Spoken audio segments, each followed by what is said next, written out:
Yeah, the fluctuation of the weather, you never know what's going God, on. that's what I'm saying, it didn't fuel man hours and everything else. You This probably winter saved a was little slow. bit on fuel days, but the man hours would still be there. But we spent a lot more, Well, the overtime. is it not?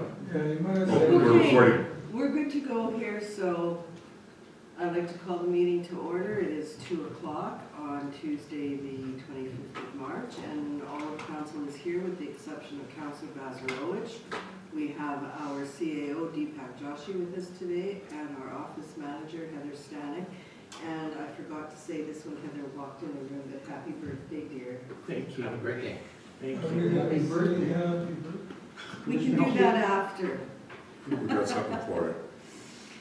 Okay, so the next item is the adoption of the agenda, and if I could have a resolution for that, please. Resolve the agenda for the meeting be adopted as circulated with the noted additions. Reception of delegation 4.1, Soren Jorgensen, Manitoba Water Services Board Capital Plan to speak to that item on the agenda. New other business, 6.14, Grand Marais Métis Local Flagpole, and 7.2, December 31st, 2024 financial statement, and communications for information, 9.24, Manitoba government invested artificial intelligence training in small and medium-sized businesses, 9.44, CN, 9.51, Grand Marais District Senior Citizens, 9.52, River Creek Estates, and 9.10 minutes for the February 20th, 2025, and the March 7th, 2025 items. Okay, can I have a mover for that, please? Councillor Spicer, second, please. Councillor Boulanger, any further discussion on the agenda, whether there's other additions or deletions today?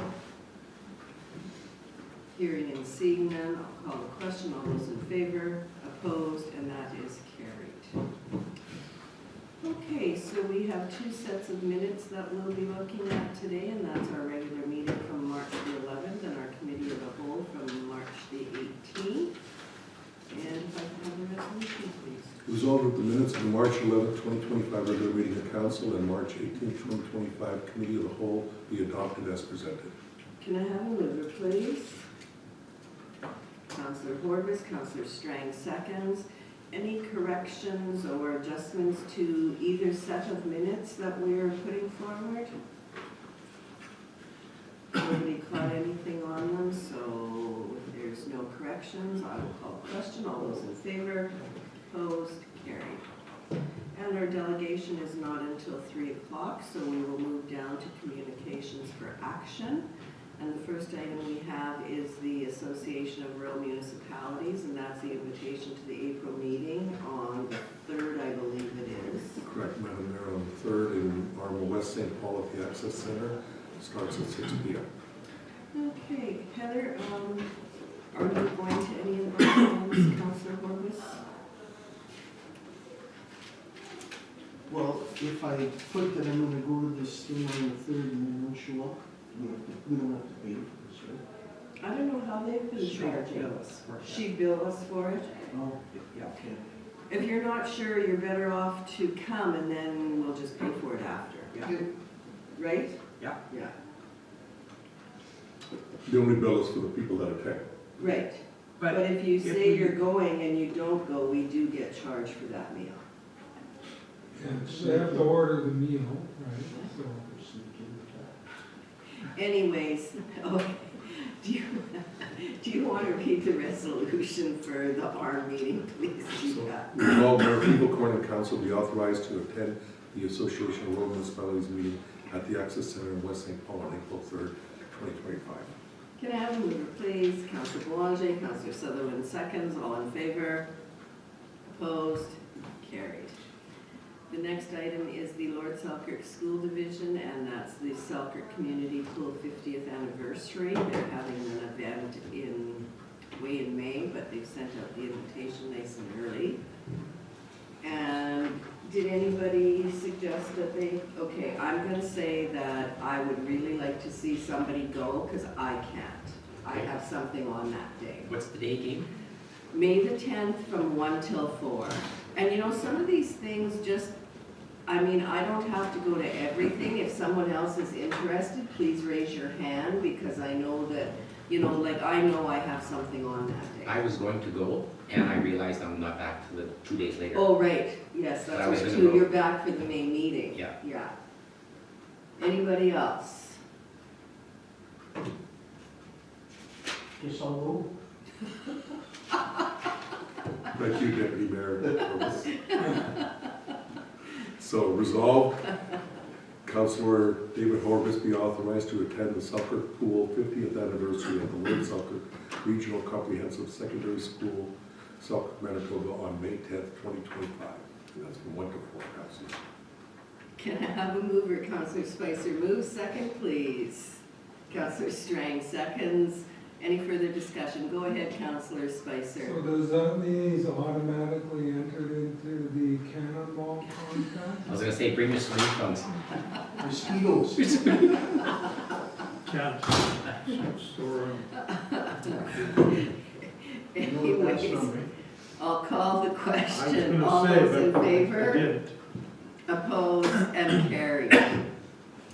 Okay, the next one we have is the MLA, Richard Pershot, and has invited, I guess it came to me, but I think it's open to anybody.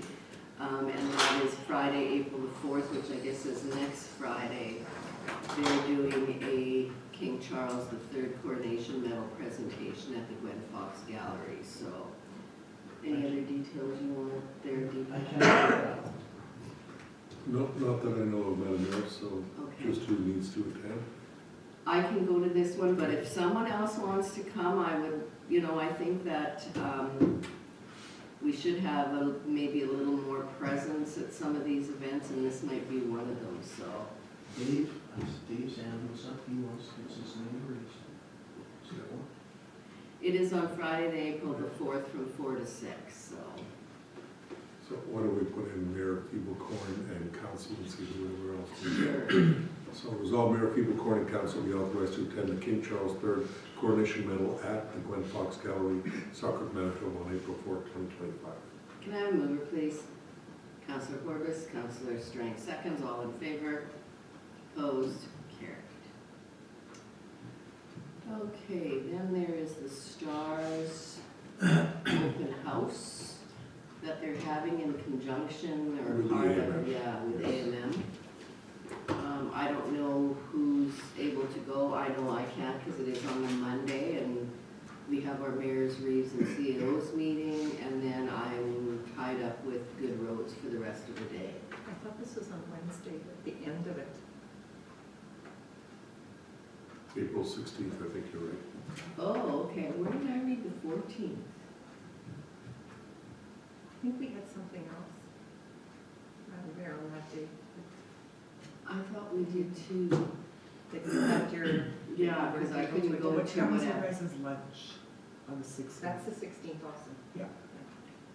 Oh, the women in politics or whatever, that luncheon is on Wednesday.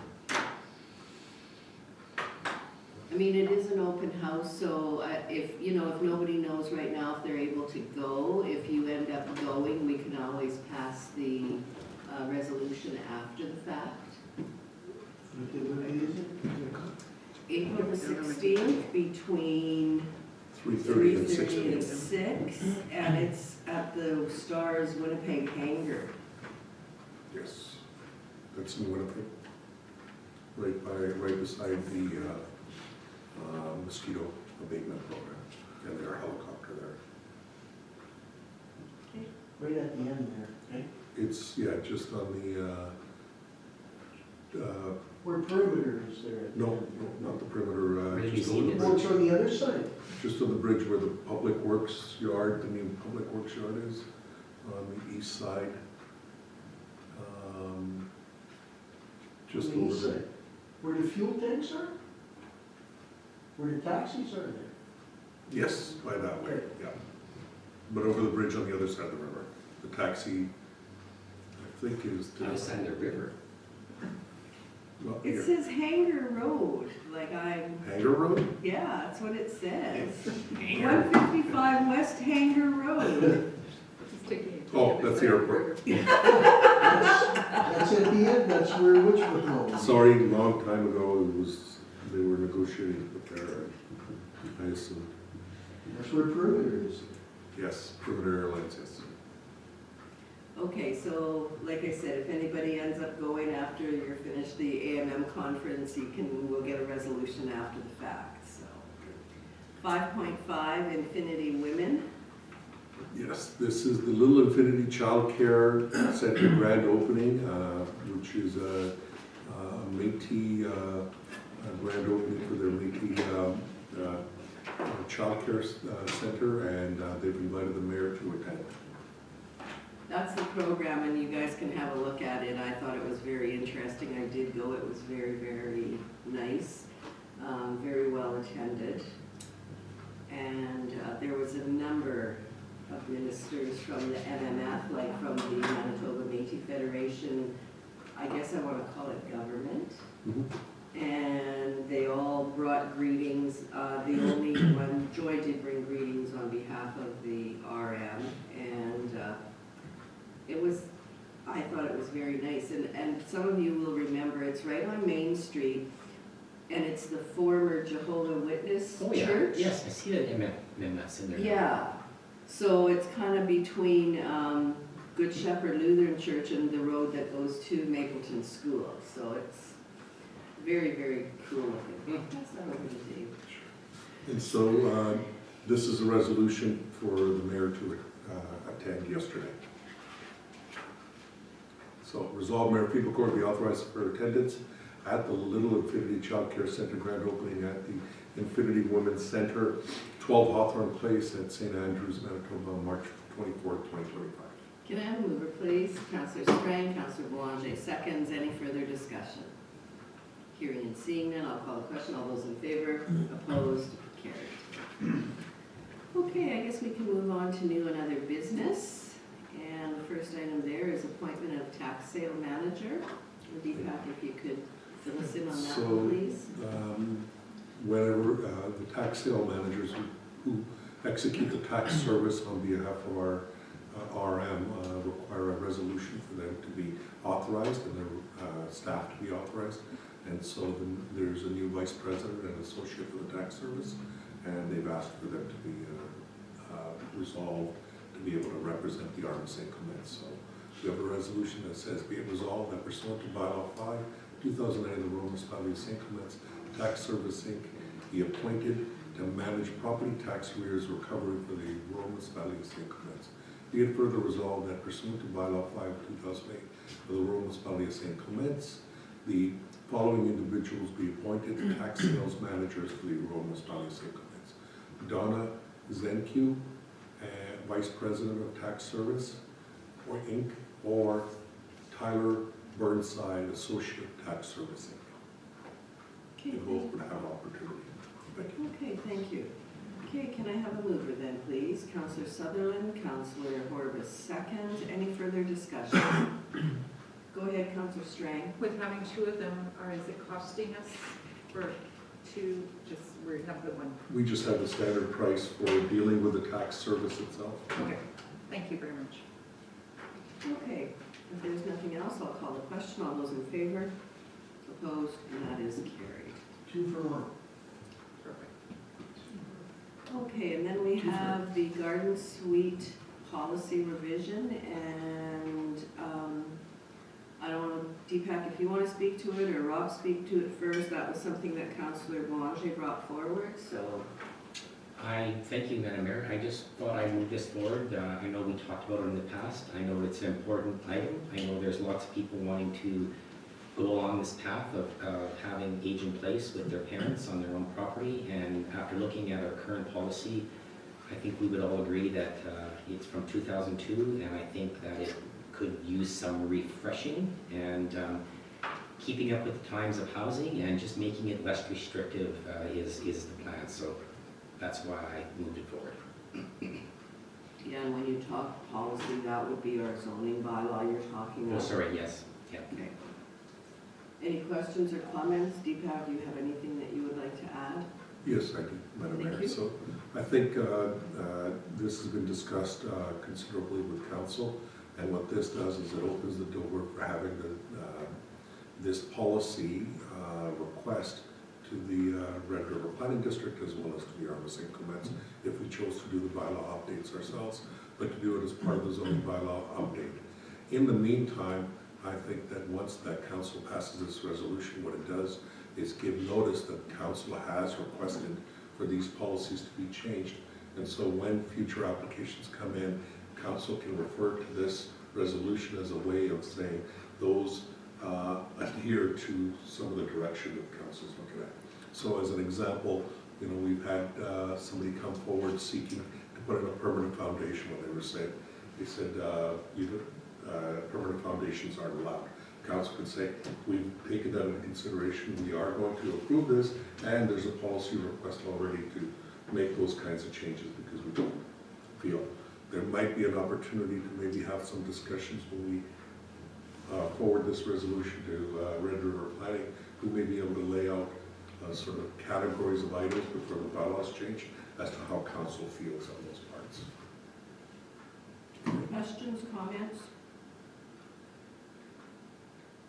Okay, bring the resolution forward then, please. So whereas the Arma St. Clement zoning bylaw 5 of 2002 general provisions, sections 3.13 regarding garden suites is outdated and needs to be reviewed, and whereas the new bylaw needs to reflect the current situations in 2025 regarding housing shortages nationwide, nation and provincial-wide, including the Arma St. Clements, and whereas each year more St. Clements residences have been coming forward seeking approval of garden suites in order to be close to aging family members, and whereas the new bylaw needs to have changes making it less restrictive regarding occupancy, applicants, area minimums, foundations, separation between buildings, overall size, yard requirements, and restrictions by caveat. Therefore, be it resolved, the Arma St. Clements Council advises direction to administration to work on the above bylaw and have something for draft review by October 14, 2025. Further be it resolved that the administration check with Red River Planning to see how a less restrictive bylaw fits within its planning policies. Could I have a mover, please?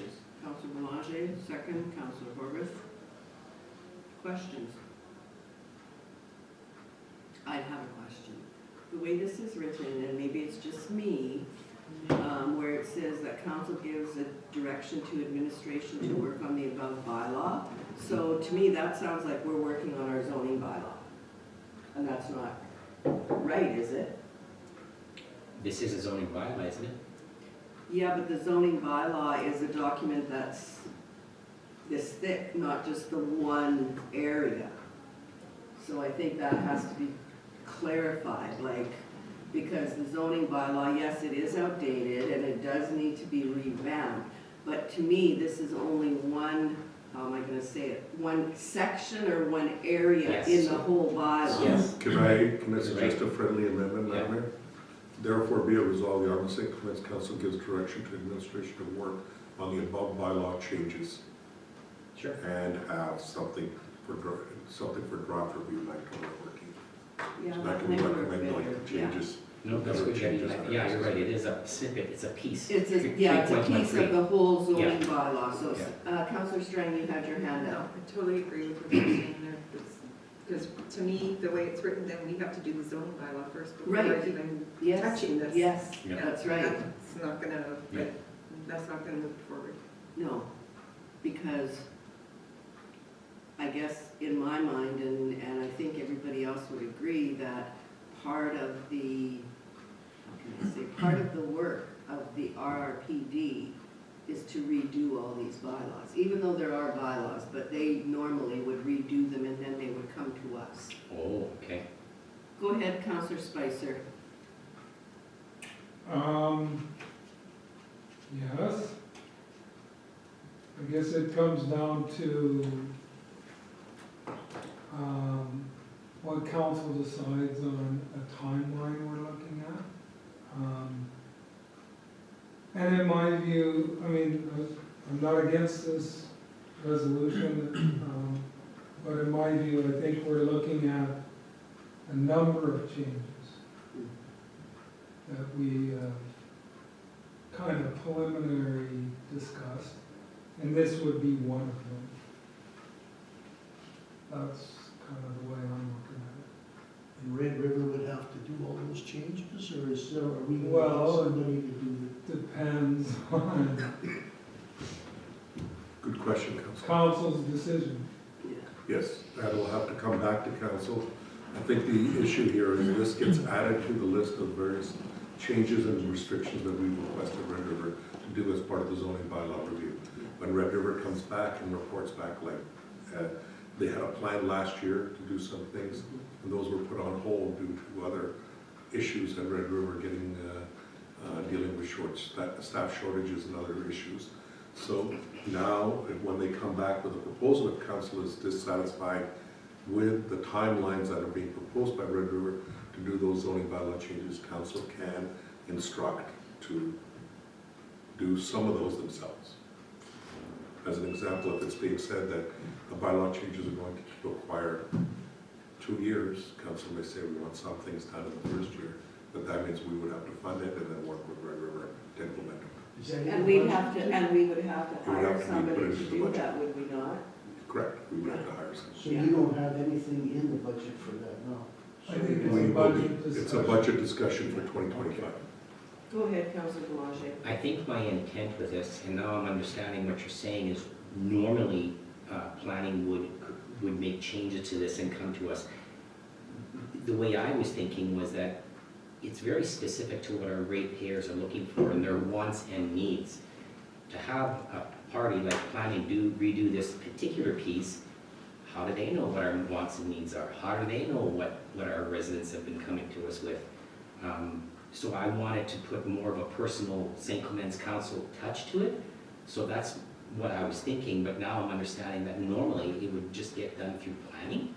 That's right, and I mean, I guess the easiest way I can say it, we have been waiting for a number of years to have our zoning bylaw revamped, along with some other planning documents that just, not that there's not a want to do it, but as Deepak says, things come up that are, I guess, more of a priority, and some of these issues that the municipalities want dealt with are kind of pushed back a little bit. So, I mean, I'm fine with sending it over there, but I guess what I was really trying to say is it might not happen in the next 6 months. Okay. So, and I really feel that, you know, if somebody does come before us and perhaps would like to have something like this, what is suggested, I think council should be able to make some sort of a decision at that time. Go ahead, Councillor Sutherland. Haven't we done that already? And we did. Like there's, for instance, Yeah. it's more than once where a resident, Mhm. they had a granted speech looking after their parents. Yeah. Now, another point in time, now they're up in age, so their kids are gonna move into the house and we've allowed that. I know up in Grand Marais, there's a few that I remember. So, we're allowed to do that, we've done it. But this is more, and some of them, a lot of them were on a temporary basis. Now, what we're looking at here is to make them more permanent on the same yard site For the same family. for the same family. Like, I'll give you an example. So there's a couple I know who are in their mid-60s, let's say 66, 67. They're gonna stay there till they get carried out. The daughter or the son and his wife wanna build next to them, and when mom and dad pass on, they would move to the mom and dad house, and their kids would have. Like it's kind of staying in the It family is, is it's just what you're recycle. saying. Yeah. But sooner or later, that's not gonna happen. That's the difference, and I'm okay with that. Mhm. I don't have a problem with that. Like, sooner or later, something might happen where that family might have to move because of medical or whatever. Yeah. Now you have a piece of property with 2 livable places on it, and somebody buys it, they should be able to, in my opinion, they should be able to rent that other place out. I don't see anything We're wrong collecting with it. taxes on it, so it's no skin off the RM's back, really. Yeah, Anyways, I okay. know in that municipality, what's it called, Springfield or whatever? Southeast of here? Yeah, over here, what's it called? Springfield. There's farmers who build brand new, beautiful homes on there, and on the end of his house, he built an apartment that he's renting out to somebody from the city or whatever. I don't know if that's allowable, law. That comes down to the entire policy discussion here, and this is a policy discussion that councilmen will have, not necessarily at this point, but it's about what are secondary suites, what are granny suites, what are separate buildings, what are attached. Subsidizing. And subsidizing, exactly. Or whatever. Yeah, Winnipeg has made, the federal government is imposing and requiring municipalities over 30,000 people to push forward if they're going to receive any more federal funding. Their rules are that you must meet, allowing up to 4 units per single-family dwelling house or Ontario. property. And so, Ontario, Vancouver, way of life there. yeah, so, is there a middle ground in the rural areas, somewhere in between? I don't know. As an example, we're making applications for Canada Housing Infrastructure, the CHIF program. It says specifically, if you're a population of 30,000 or more, you must have these requirements. It's built into your zoning bylaw. Councillor Strang, you had your hand up. I was just gonna say that I'm all for that, but again, it's gonna depend on your zoning area, how big your size lot is, but it doesn't stop anybody from coming in, because we all take it on an individual basis, that we sit around here and have a discussion about it, so. Yeah, So this that just shouldn't gives stop notice. anybody, but yes, it does, when people read it, it does put a restriction to them, so, Yes, this gives notice to Red River too. yeah, sounds good. Okay. Okay, so I think we read the resolution. Did I have a mover and a seconder? Okay, if there's no further discussion, I'll call the question. All those in favor? Opposed? And that is carried. Okay, there's an amendment to a conditional approval letter on a subdivision. If you could bring us up to date on that one, please, Deepak.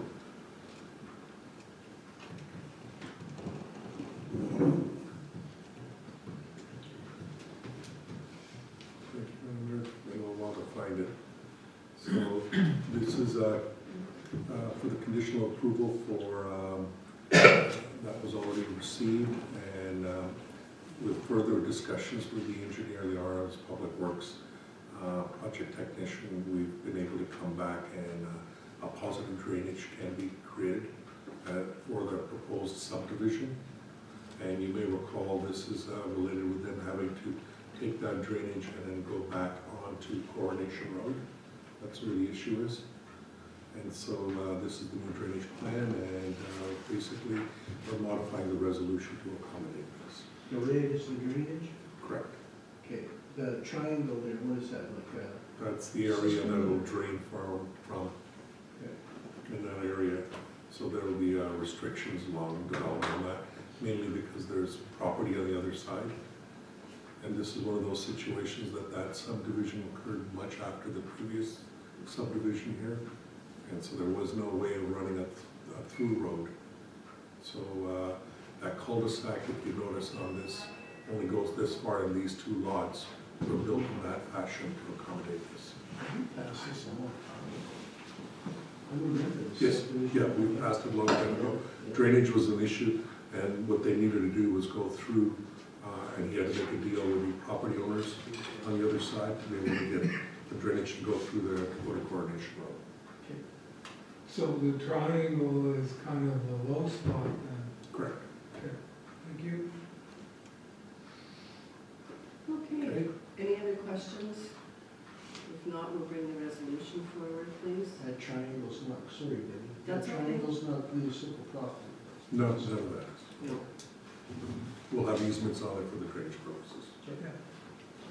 So, whereas the subdivision S22 of 2966 was conditionally approved by council by resolution 2022-498, and whereas Public Works advises that municipal easements are required. Therefore, be it resolved that the following condition be added to the conditional approval letter dated September 27, 2022. Applicant or enter into an easement agreement with the Arm St. Clements to address the drainage. Can I have a mover, please? Counselor Strang, second, Counselor Spicer. Any further discussion? Hearing and seeing none, I'll call the question. All those in favor? Opposed? Carried. Okay, 6.5 on our agenda is the Selkirk District Community Foundation Donor Advised Fund. And if you want to walk us through that one, please. I think Oh, we did missed we? one. Yes. Sorry. Which Oh, is the yes, we daycare did. yard Yes, maintenance. municipal office and daycare maintenance, yard maintenance. Thank you, Madam Mayor. And so what this is the, an RFP has gone out for landscape management and yard maintenance. And as council had requested last year that we should look at doing one. And so we looked at it along with, as part of our agreement to have the daycare built on our own land through the province of Manitoba, was that we would maintain the lands, snow clearing, grass cutting, and so forth. So an RFP was sent out, and we received two respondents, one from Geller Enterprises, the other from Clintar Landscape Management. Clintar came in considerably cheaper and are also offering to do annual flowers at the office as well as weeding. That wasn't being offered through Geller's in the past. So due to cost and the service increase that we're getting, we feel this is the best solution for the Arm St. Clements, and pushing that forward. Any questions from council? Go ahead, Councillor Sutherland. I just found it strange, their quotes on the daycare. You know, it's quite a difference. And for the yard, for the office, it was lower, higher for the daycare. Not that it matters, it's still, overall, it still comes in cheaper. Yes. I just wondering why that is. Yeah, I'm not sure why they decided to break it up into different ways. It could be because the office would be a little bit easier because there's no fencing and everything that they have to deal with in the daycare. Heather, do you know why they came in any cheaper, or did they give you any indication? No. And so anticipate that, and remember, we'll have also less yard maintenance as well as we move into the future, because we've sold off the land to the east. Yes. Okay, if you have a resolution for this, can you bring it forward, please? Sorry, a second. Resolved that the administration be authorized to award the municipal office lawn care maintenance contract and the East Selkirk Early Learning Center lawn care maintenance contract to Clintar Landscape Management for the 2025 season at a total combined contract price of $12,304.09 plus GST. Can I have a mover, please? Councillor Forbes, second. Councillor Sutherland, any discussion? Hearing and seeing none, I'll call the question. All those in favor? Opposed? And that is carried. I looked at the letter, but I didn't notice. Okay, so now we're going to move on to Selkirk District Community Foundation, the Donor Advised Fund. Correct, Madam Mayor. They have reached out to our recreation manager for the community project for the Donor Advised Fund that we put the funding to Selkirk District Community Foundation, hands out the grants, and in this case it's for the Ukrainian School of Dance for purchase of some costumes, and I think they're coming directly from Ukraine. And it's for, the fund is granting them $3,000, and the cost will be somewhere around $5,000. Okay, thank you for that. Did we ever receive a conflict for myself because I have the kids dancing? You have kids dancing in there? Yeah. Like you have a, Two of them. Well, my daughter and my granddaughter both dance out of the Selkirk District School. could be perceived as a conflict. It's Okay. not really a conflict, but it could be perceived. Yeah, okay. I'm gonna hand it over to you then, Deputy So Mayor you're declaring Torres. perceived So I'm declaring a perceived conflict of interest on this one. Scott. So you're chairing, Okay. Counselor. Scott? So does that allow us to ask the person who declared a conflict a question?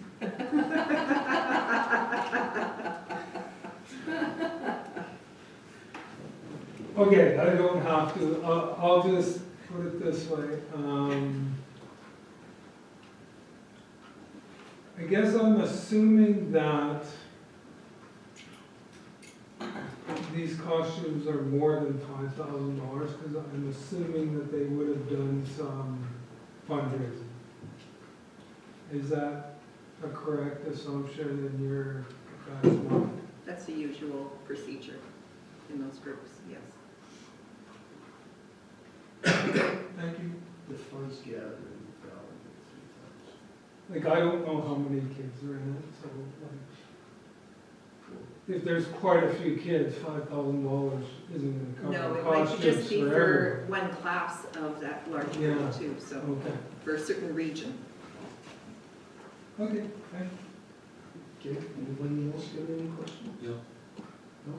Okay, then I'll put forward the resolution for council to take into consideration. So, whereas the Selkirk District Ukrainian School of Dance has made a grant request to the Selkirk District Community Foundation in the amount of $5,000 for the purchase of a Hopak, Hopak. Papa. Hopak. Not like Deepak. So Hopak costumes, and whereas Selkirk District Community Foundation has made request to the Arm St. Clements for a grant to the Selkirk District Ukrainian School of Dance funds in the amount of $3,025 from the Arm St. Clements Donor Advised Fund held at the Selkirk District Community Foundation. And whereas the Arm St. Clements can top up the donor advised funds to provide the remaining $1,971 requested grant, therefore be it resolved, council authorize the payment of $1,971 to Selkirk District Community Foundation towards the Arm St. Clements Donor Advised Fund. And further be it resolved, council authorize the Selkirk District Community Foundation to grant the $5,000 from the Arm St. Clements Donor Advised Fund to the Selkirk District Ukrainian School of Dance. Can I have a mover, please? Moved by Sandra, second by Dave. All in favor? So moved. Thank If your you. wife would hear you talk about that, she'd be upset. She would be very upset. Thank you very much for. She has some very choice Ukrainian words for me. Okay, we are going to move on to You know those ones. 6.6, the vital signs funding for Selkirk and District Community Foundation. Thank you, Madam Mayor. This is funding for $12,000 that council approves on, to the Community Foundation, which was based on the previous presentation, has reached out to the municipality for the request that was made at the last presentation for completing the vital signs project. We recommend approval for the $12,000 for the grant. They provided all the necessary information to us. That's needed for the grant. Okay, any questions on this one? Go ahead, Councillor Spicer. Just, I'm trying to refresh my own memory. I think this is what we donated to them the last time we did it too, right? Same Correct. amount? Yeah, same amount, I Yeah, it believe hasn't it was. increased. Yeah. And all the other ends for me. Yes, the surrounding RMs Yeah. that they're covering, yes. And I understand that the results for the last one that was done should be available shortly, so. Yes, as well as they provide us monthly updates. Right, right. So, okay, do you want to bring the resolution forward then? Be it resolved, council approve the request of $12,000 to the Selkirk District Community Foundation for the Vital Signs Project. Can I have a mover, please? Councillor Boulanger, Councillor Spicer seconds. Any further discussion? Hearing and seeing none, I'll call the question. All those in favor? Opposed? Carried. Okay. So, Madam Mayor, we'll unlock this. Oh, okay. It's my fault, I forgot to unlock it and get it unlocked. But this is our strategic plan for the Arma St. Clements. The strategic plan was adopted shortly after the last election, and with the strategies, goals, and vision, mission, and so forth. But the problem was that we had some challenges in order to convert the old plan into the new strategic plan. So this has been converted with all that relevant information, and so it does say prepared October 23rd, because that's when all the policy decisions were made, and that's under which we've passed our financial plans and other projects. And so what this is adoption of this so that we can update and provide it to our residents as necessary and provide it on our website. So this is our strategic plan. It identifies the total table of contents, introduction, council, how the strategic plan identifies the vision, mission, and values. We've gone through the draft discussion with council, and so this is the final one with 5 goals that have been identified, which are also laid out at the top there. Great. Any questions or comments? Yes. Yeah, we did. Go ahead, Councillor Boulanger. When you go through it, it's a very nicely well put together document, so kudos to administration and staff for working on that. Thank you.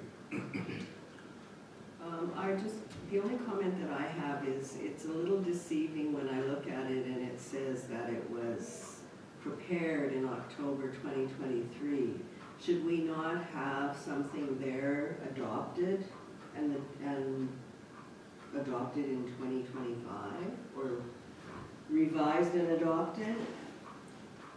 I think the resolution itself should be sufficient because Okay. the content of the information has not changed since 2023, Okay, which is what council has accepted as a. Because you would Right. have adopted it then, in 23, in October. Yeah, because those, Yeah. and that's what we've continued to communicate effectively. Right. So we've shared this Okay. information, it's just we didn't have the physical document that was necessary. okay. Anybody else have anything?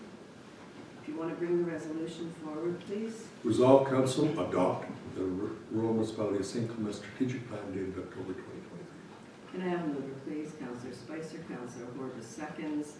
Any further questions or discussion? Hearing and seeing none, call the question. All those in favor, opposed, carried. Okay, 6.8, work in kind policy, and that is for community events. Thank you, Madam Mayor. As you know, council has had multiple discussions related to various types of community events that are happening out there. A challenge on some of those community events is not only that we are requested to provide grants to help support some of those community events, but there's also a request for sometimes support from our public works staff or from our public works or from the RN on those. So those are usually considered as in-kind type of services, but we've never really been able to quantify them or have set procedures. So sometimes what will happen is the community event occurs and we're not provided with a lot of information for our public works manager to be able to schedule staff or be able to get the equipment ready to be able to transport something that they may be requesting us to do and so forth. So we've set up a policy that lays this out so that our recreation manager, who usually works with most of those, would work with the community group and then send that over to Public Works in sufficient time for them to do the planning. It also helps us to do our future budget planning and communications, showing that there is a cost that the RM absorbs associated with many of these events that we can then quantify as part of this whole process. So the policy itself lays out certain standards and it also provides forms to fill out, identifying the kind of work, what kind of work is, what's needed. And so if we have the capacity to do it, we can also have a bit of a negotiation as part of that whole process. And basically the policy is laid out that we will follow after this has been done. We've had some discussions on this already. Go ahead, Councillor Boulanger. A good example would be the Highland Gathering. Correct. How they Highland need, Gathering they would would be- need to fill this out. Yes. Give Public Works the heads up, and that's a good idea. It's great. Yeah, I think this is very good, and I mean, you know what, if there's more community events and, you know, with our new building at the south end, we may have some other events going on there that they may have to assist with so I think this is probably the right time to get this done. It gives us a chance to expand it, you know, like there's the fishing derby in Grand Marais, where there's a need for our fire department to come in and drill holes. As I discovered, like we only had one firefighter who worked for 12 hours drilling holes. The expectation was a considerable amount of work for Dustin. So that's the cost to us. And sometimes some volunteer work, but at least then, if there is even that type of volunteer work, at least we can make sure if our staff are being requested to do it, that they have some level of notice, because I think that's what ended up happening there. Yeah, I think that's happened before in the past too, Yes. where, you know, it's the night before and they need help with something like, Yeah, that happened once with the Highland Gathering. Yes. yeah. 2 days before, they want us to do a whole bunch of. It just clearly outlines expectations. Yeah. More and more of these types of events are encouraged, and this will help us to manage those. Well, and two, I think the fire department does do some also with Old Well, St. we were Peter's. saying the firemen would have drilled those holes, so who would have authorized that? Hire that guy, or that would be our end. Who would have authorized, well, the request would come from the East Beaches Development Yeah. Corporation, Yeah, and that would go to the chief. And the chief would talk to the staff and say who's prepared to volunteer. And if nobody is, then he would. He usually makes a commitment in some advance notice. Sometimes there's no indication of that, but it's also, you know, our volunteer firefighters, when they're being called upon to do some work, like if the chief makes a decision, we're paying them for their time. Well, that's what I was going with this, like, who, the chief would authorize that. Correct. to do it. Yes. And the chief would usually work with our protective services manager to make sure that, you know, and generally speaking, what tends to happen on some of those things is they've already made their request generally as part of their grant request. As an example, on the fishing derby, for example, they'll submit the request for funding for the fishing derby, and in there, they'll say, oh, and we'd like, you know, the government to continue to drill holes. okay. Okay? If you have a resolution to Yes. accept that policy, So resolved, council adopt policy number 520, work in kind, community events, and that said policy be incorporated into the policy manual. can I have a mover, please? Councillor Strang, Councillor Sutherland seconds. Any further discussion? Call the question, all in favor, opposed, and that is carried. Gull Lake Car Show. Speaking of community events. So the Gull Lake Car Show is, it had its inaugural event last year, and they're planning on having another event this year. He is requesting for additional porta potties. Heather, if you could remind me of that. Yeah, an additional porta potty so that one's handicapped. Yes. So I think we would be supplying 3 rented ones and then the one that's always there. It's for the car show itself, and then we have to then make arrangements to getting them there and taking them along. And so we're recommending approval and just for council's consideration. So I can read off the resolution, Madam Mayor. Please. Resolve the Gull Lake Car Group be authorized to utilize the municipal land to hold the 2025 Gull Lake Car Show at 14 Ewart Street on Saturday, August 16th, 2025, with a rain date of Sunday, August 17th. Further be it resolved, administration be authorized to add 2025 Gull Lake Car Show to the municipal insurance, and further be it resolved that the municipality of St. Clements will provide rental of 3 portable toilets for the event day, with one of those portable toilets being an accessible toilet for wheelchair use. Can I have a mover, please? Councillor Spicer, Councillor Boulanger seconds. Any further discussion? Hearing and seeing none. Oh, sorry, Madam. Go ahead, Councillor Strang. Madam Mayor, just for clarification, do we have, is this a grant? Is this like a grant we're giving them?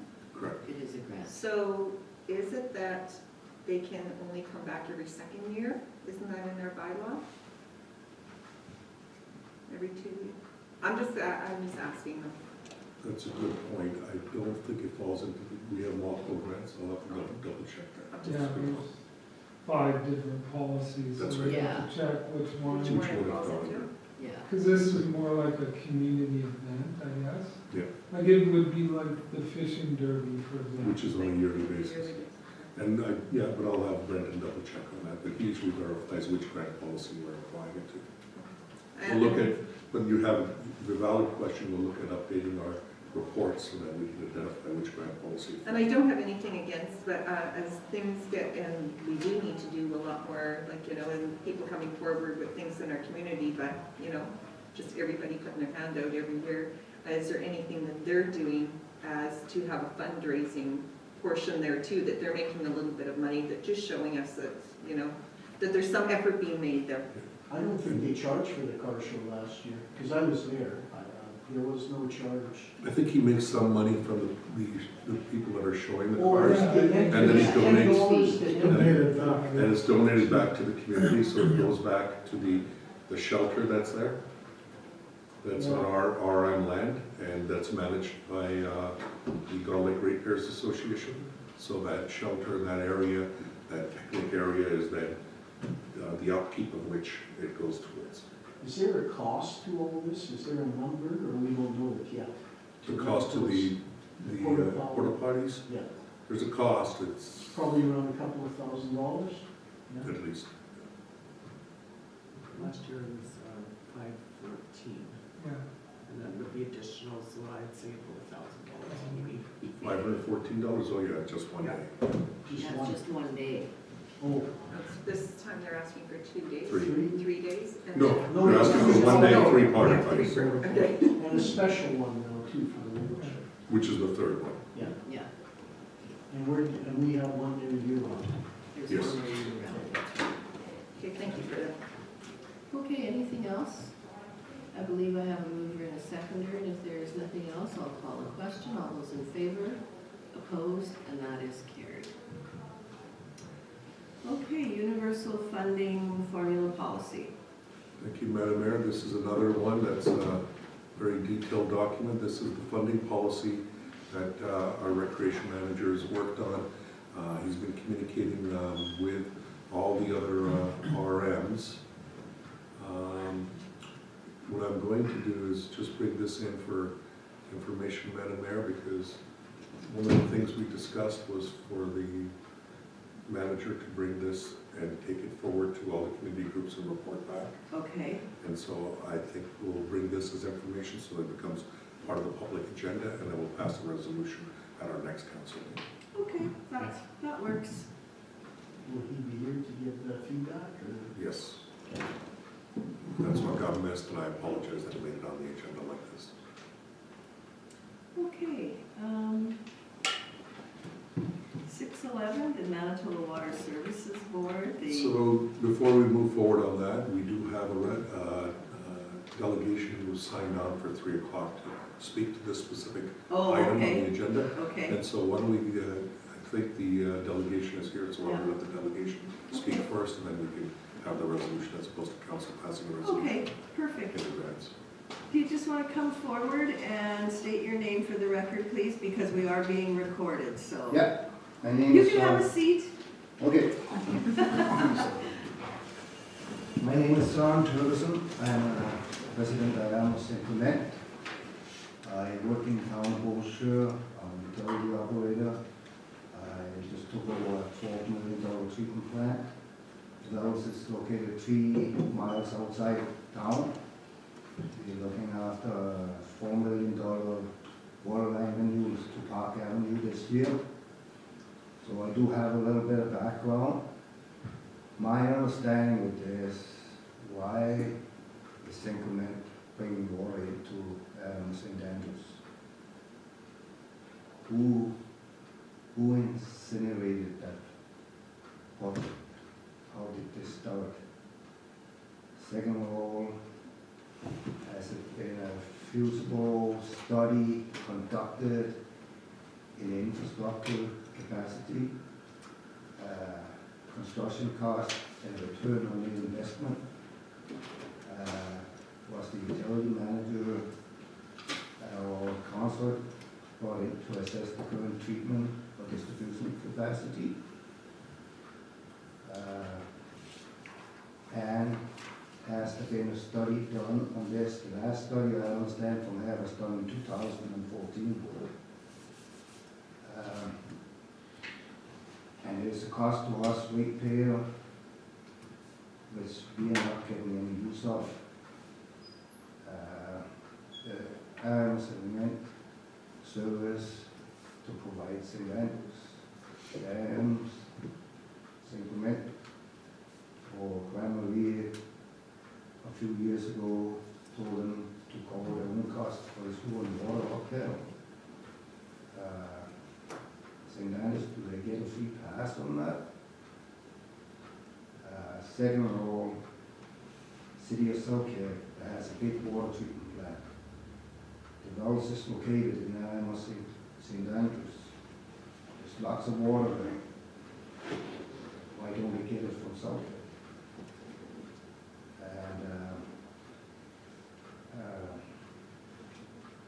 St. Andrews get their wastewater treated in West St. Paul. It's got water from Heavenly, which is a co-op system. Why don't they get water from them?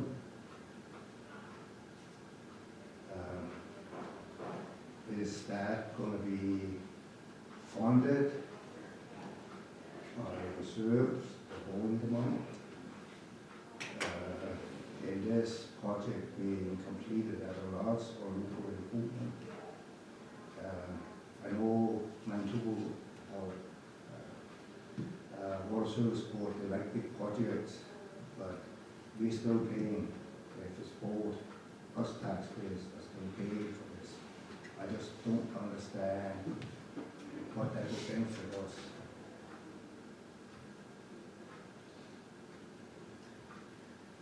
Okay, we have had many discussions about this, but I think the best one to explain it would be our CAO, so I am going to turn it over to him and we can chime in as we are able to. Free pass, I wanted to first understand, what did you say, free pass? I don't think I heard the point. We're gonna be paying $500,000 to build a line across the river. That's what the costs say here. Okay.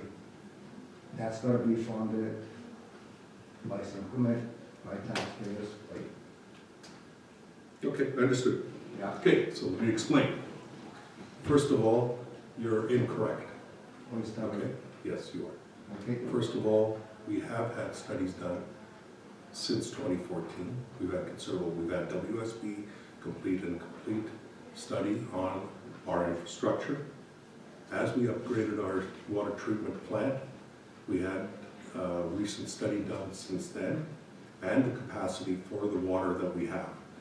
Just so you understand, the water treatment plant itself and the upgrades and the expansion and the initial installation was done through support of the Water Services Board. As part of that, you may or may not be aware that those all have a requirement to always look at regional sharing when there's an opportunity for regional sharing. That's also the policy of the provincial government, as well as municipalities who receive funding. That's first part. Second part, we did do a capacity study for the Arm of St. Clements for water and wastewater. And that capacity study was provided and updated and is available. With that capacity study, we determined what our needs are. We also took a look at all our expenditures that we're doing in the next several years. And we also did a development review, which also took a look at the cost of providing that service. So that development review took a look at what are our connection charges that we're doing for water and sewer, and we completed that also last year, which we shared and said how this goes to pay, because the connection fees are connected through that. So that's where the costs are, so it's not coming directly on the taxpayers directly. It's charged through the utility, and it's charged through other means, but all that is accounted for. Now, next, I'm sorry, I'm talking, I didn't interrupt you, right? Next is that As part of that review, we also have been having discussions with St. Andrews. And you're correct, that they could go to Selkirk, and St. Andrews did take a look at that. As part of that, they did a study in 2023, which finished in 2024, I think by WSP as well, by a professional engineering company, that did a detailed analysis and took a look at where could they get water and what was the best sources of water. They looked at possibly connecting through West St. Paul for the southern portion, also looking to connect to Selkirk for water, as well as St. Andrews. As part of that, that study determined that there was advantages to connecting to the Arm of St. Clements, and that there was a capacity within the Arm of St. Clements, and it was a lot cheaper than building another water treatment plant for St. Andrews, whether they have water in the aquifer or not. It was a matter of cost savings to all taxpayers, generally speaking. Now, that connection was identified. There was a public discussion on this, and then both councils passed a resolution to look at sharing of the water, and that then would look at creating some type of a water co-op where St. Andrews would pay all their fair share to become a member of this. So any funds that have been invested, including the monies that were invested in the original infrastructure, like the water treatment plant, that's shared infrastructure, that they would contribute as part of that to become a member of the co-op, which would be paid back to the Arm of St. Clements, along with putting in connections and then the utility rates, and all that gets determined as part of that. A study is also being initiated to look at our rates and our costs as we move forward. With that, these requests were made. Speaking to your other comments, again, you're incorrect. St. Andrews does not take their wastewater to West St. Paul. No. St. Andrews takes their wastewater to the city of Winnipeg through West St. Paul. There's an agreement on that. I'm quite aware of it. And so West St. Paul does receive water from Headingley, but it's from the Cartier Co-op, which was originally designed to take water to Centerport. For that, West St. Paul received a certain amount of water, so many REUs capacity from that Cartier Water Co-op. Okay, so a water co-op was established in Cartier. Similar idea, multiple sharing, one location of water services, and then trying to spread the cost as best as possible. With that, West St. Paul, they have capacity limits because West St. Paul has been growing, and they can't give any more water to St. Andrews. So this was as part of that discussion. In addition to that, the Arm of St. Clements has also had an agreement established to be able to share wastewater services with the Arm of East St. Paul, which has also been communicated and through public resolution, because Arm of East St. Paul has also maxed out on their capacity right now, and they have a development freeze because of that.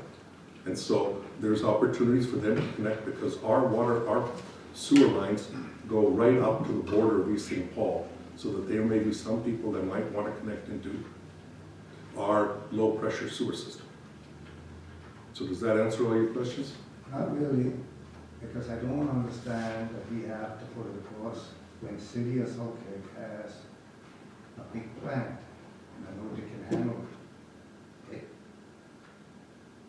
Thank you for your opinion. Me, Thank you for your opinion. yeah. We also had engineers review this. Yeah, Yes. but I don't understand that we're gonna be paying out now $1.5 million for new wells. We're increasing we're putting money in towards a well field that we've determined that the current location for the two wells that are here won't expand and won't give us the capacity if we're planning out for the next 20 years. Part of the planning for the Arm of St. Clements is to plan for the next 20 to 50 years of planning for the water treatment plant that's here. That can give us our capacity. So a new well field gives us that advantage. And so we're going in to put in the wells and stay within our water rights license for the moment. And then when we're ready to expand, that'll be the location for the draw upon that well. The current wells that are here have a lot of turbidity in the water, and there's some challenges there. Yeah. So when and 1.5 million to the reservoir you guys have here now. Is that big enough for you guys gonna expand? Sorry? The reservoir in the existing treatment plant here now? There's 2 wells right now that we've had to upgrade. Reservoir. The reservoir? The reservoir is being placed there to be giving us capacity not only for the growth in Lockport and our ability to plan for the future that we can send water south to the rest of the community.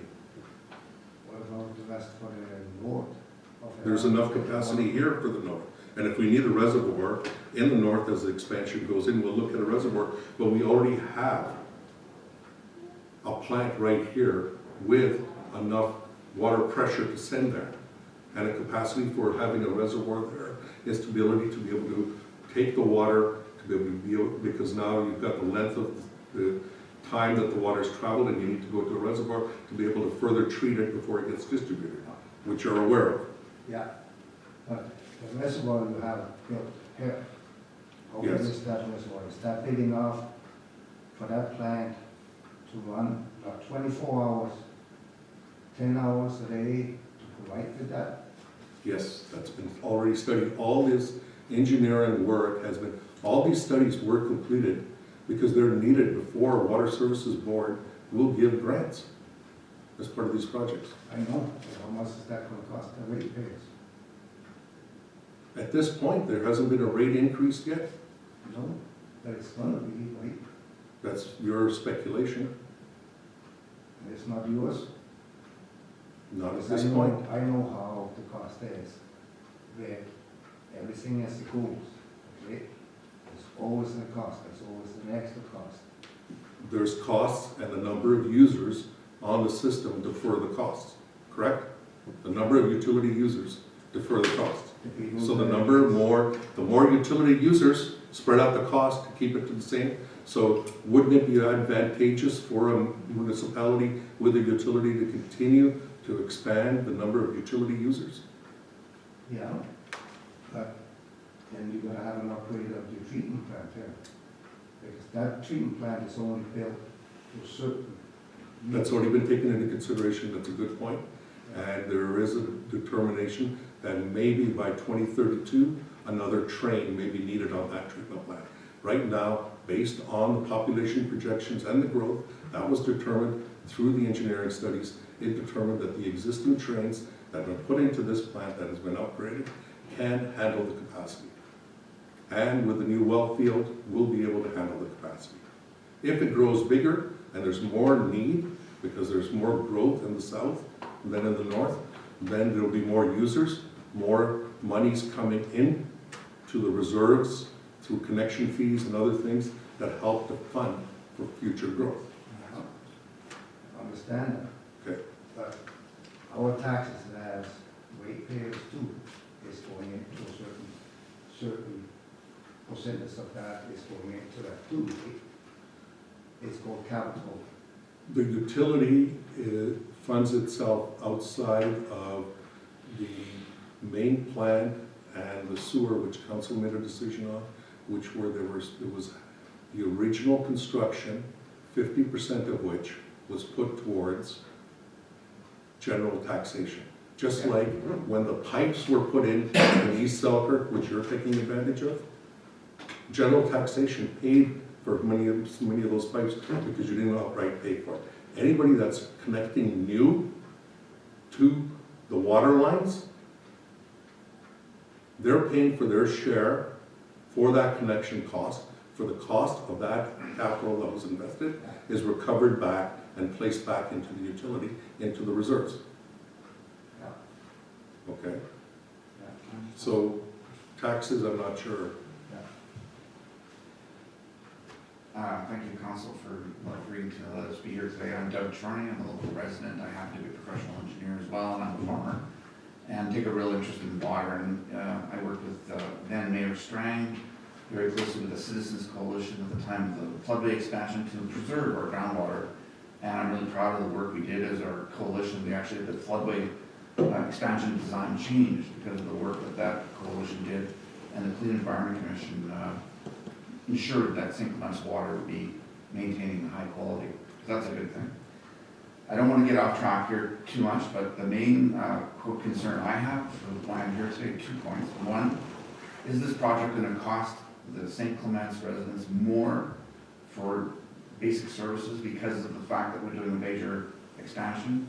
And 2, do we have aquifer capacity, not just to meet today's demand, but for future demand with this draw? And what percentage of our capacity are we diverting to St. Andrews? Like, I know you've had the engineering work done, and I don't expect you to give me numbers, but is that all been carefully looked at? And those are my 2 questions. Capacity was determined, aquifer analysis was done. That's why we decided to go to Wellfield, because the location of the current wells, which was maybe just servicing East Selkirk, wasn't enough, but there is enough aquifer here. This also aligns with overall regional strategy for water that the province of Manitoba has initiated, which is looking at Beausejour everywhere and determining what the proper regional strategy should be on how water as a valuable resource is utilized everywhere. It's not specific to any particular area or owned by any particular area. The other is, with that analysis, we looked at for the next 20 to 30 years of demand and growth, and we felt that it was adequate. Obviously, right now, it was determined that there is no further need to update the license that for the amount that we're drawing, because we're well below it. There was analysis done that in the past there was impact on the aquifer, mainly from the large draw that Selkirk was doing, and then Selkirk changed their location of their well field, which has rebounded the groundwater in this area significantly. Friesen Drillers was hired that did all the detail analysis, which went to WSP, which then went to the Water Services Board and verified in all those stages to determine as our next steps forward. Good. And the cost recovery is completely... The cost of recovery has been identified, and as I mentioned, it's based on a lot of different factors, number of people using it, Right. how we've determined the cost of that, and we'll do that. At the same point, there has been an outstanding issue, and I have to be able to distinguish between what was cost recovery that has been deferred for a number of years, because the utility rate study has not been completed for a long time. And so now we'll be looking at that utility rate study and determine, obviously with the number of users being expanded, and there is also potential growth happening within our own RM, which also helps to keep the taxes down, as you can appreciate. If that growth occurs, that further helps to address this. Great. Thank you. Just one more thing. Mhm. But the taxes is going up 15% this year, for property taxes. 15%, where did you hear that? That's what I was hearing from one of the residents. I don't One think of the our tax- residents, like a Yeah. resident of St. Council, Clements. council Yeah. has not adopted the budget, one. Number two, council kept the mill rate to 0 last year, and council kept the mill rate to 0 the year before. And council has continued to manage, and if you want, like on our website, we have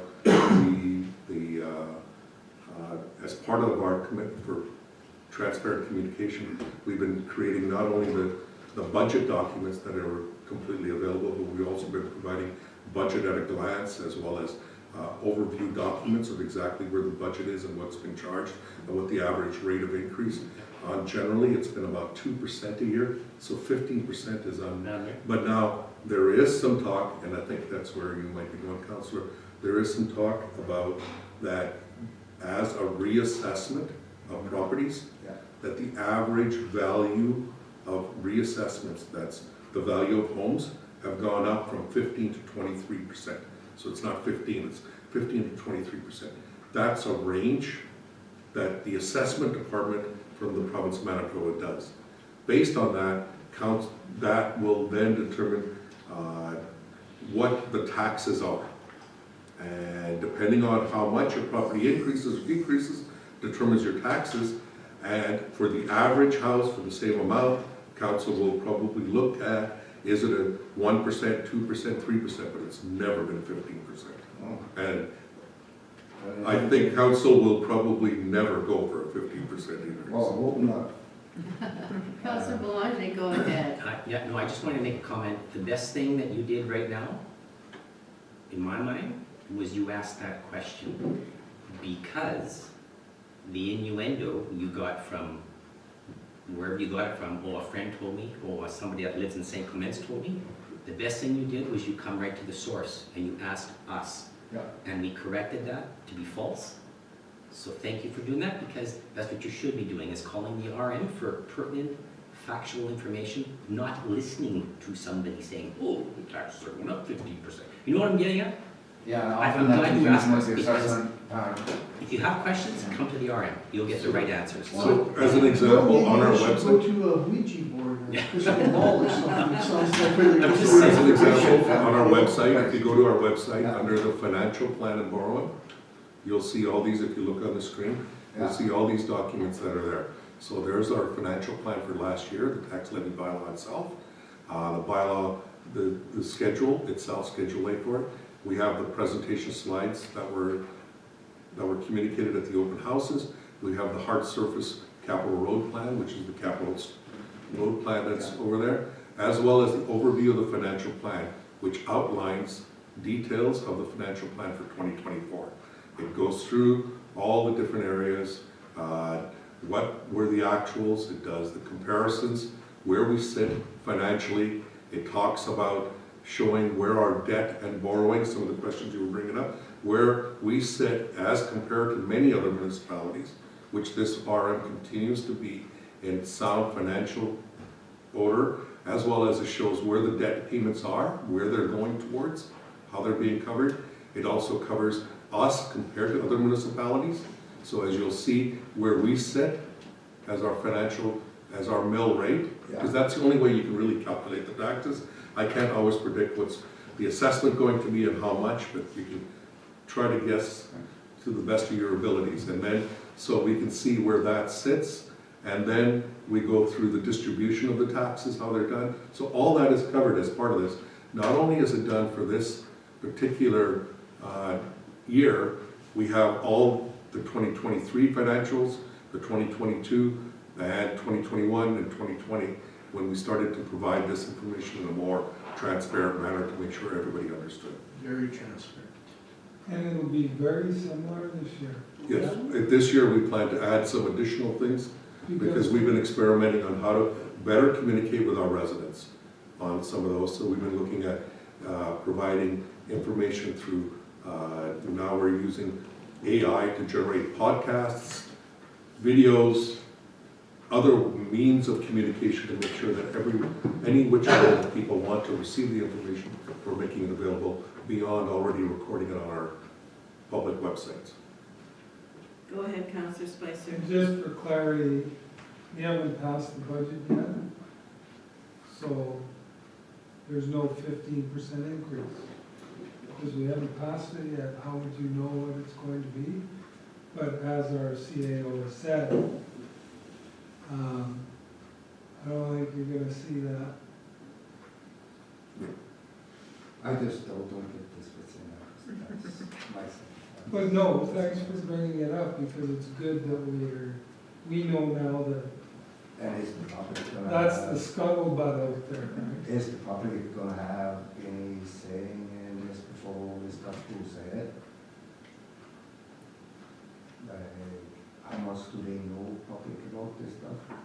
We've been communicating this for years, it's been regularly, and that's where the challenge is, how much will the public pay attention to, so we continue to provide it in as many mediums as possible to try to get this. We've communicated it through our also newsletters, and so when the water plant was completed, and when it was done, and when the water lines were put out to Lockport, when the sewer lines were brought in from Lockport to here, all that was communicated. It was also identified where the borrowing came from. It also showed how we saved significant dollars in doing that. All that, this is all part of the parcel, same thing. We continue to do that. Because, yeah, well, that's what I want to be checking. Madam Chair, would it be beneficial that the delegation knows of the millions of dollars of grants that we got, and one that we're going to be talking about coming up shortly here? Well, I think it'll all be part of the budget, and all that information will be on our website once we've had a little bit more discussion, because remember, we have just started our budget discussions for this year. Yeah. So it's not like some of the other communities that perhaps are halfway through or done their budgets. No. We've just started and we're putting stuff together, and I mean, I think you would be very, very surprised if you knew or realized what we have received in grant funding. Yeah. So I don't know if our CAO would like to share some of that. I'm okay with it, but it would be part It's of the in the budget. tens of millions of dollars we've received in grant funding for the last few years, which has given us ability to do anything from community centers, which is the South St. Clements Community Activity Center, that's been put in place without raising taxes, as well as various infrastructure projects. It dealt with the sewer for the twin force mains that have been put into the lagoon. We're having to look at lagoon upgrades so that we have to continue to plan for growth and for usage.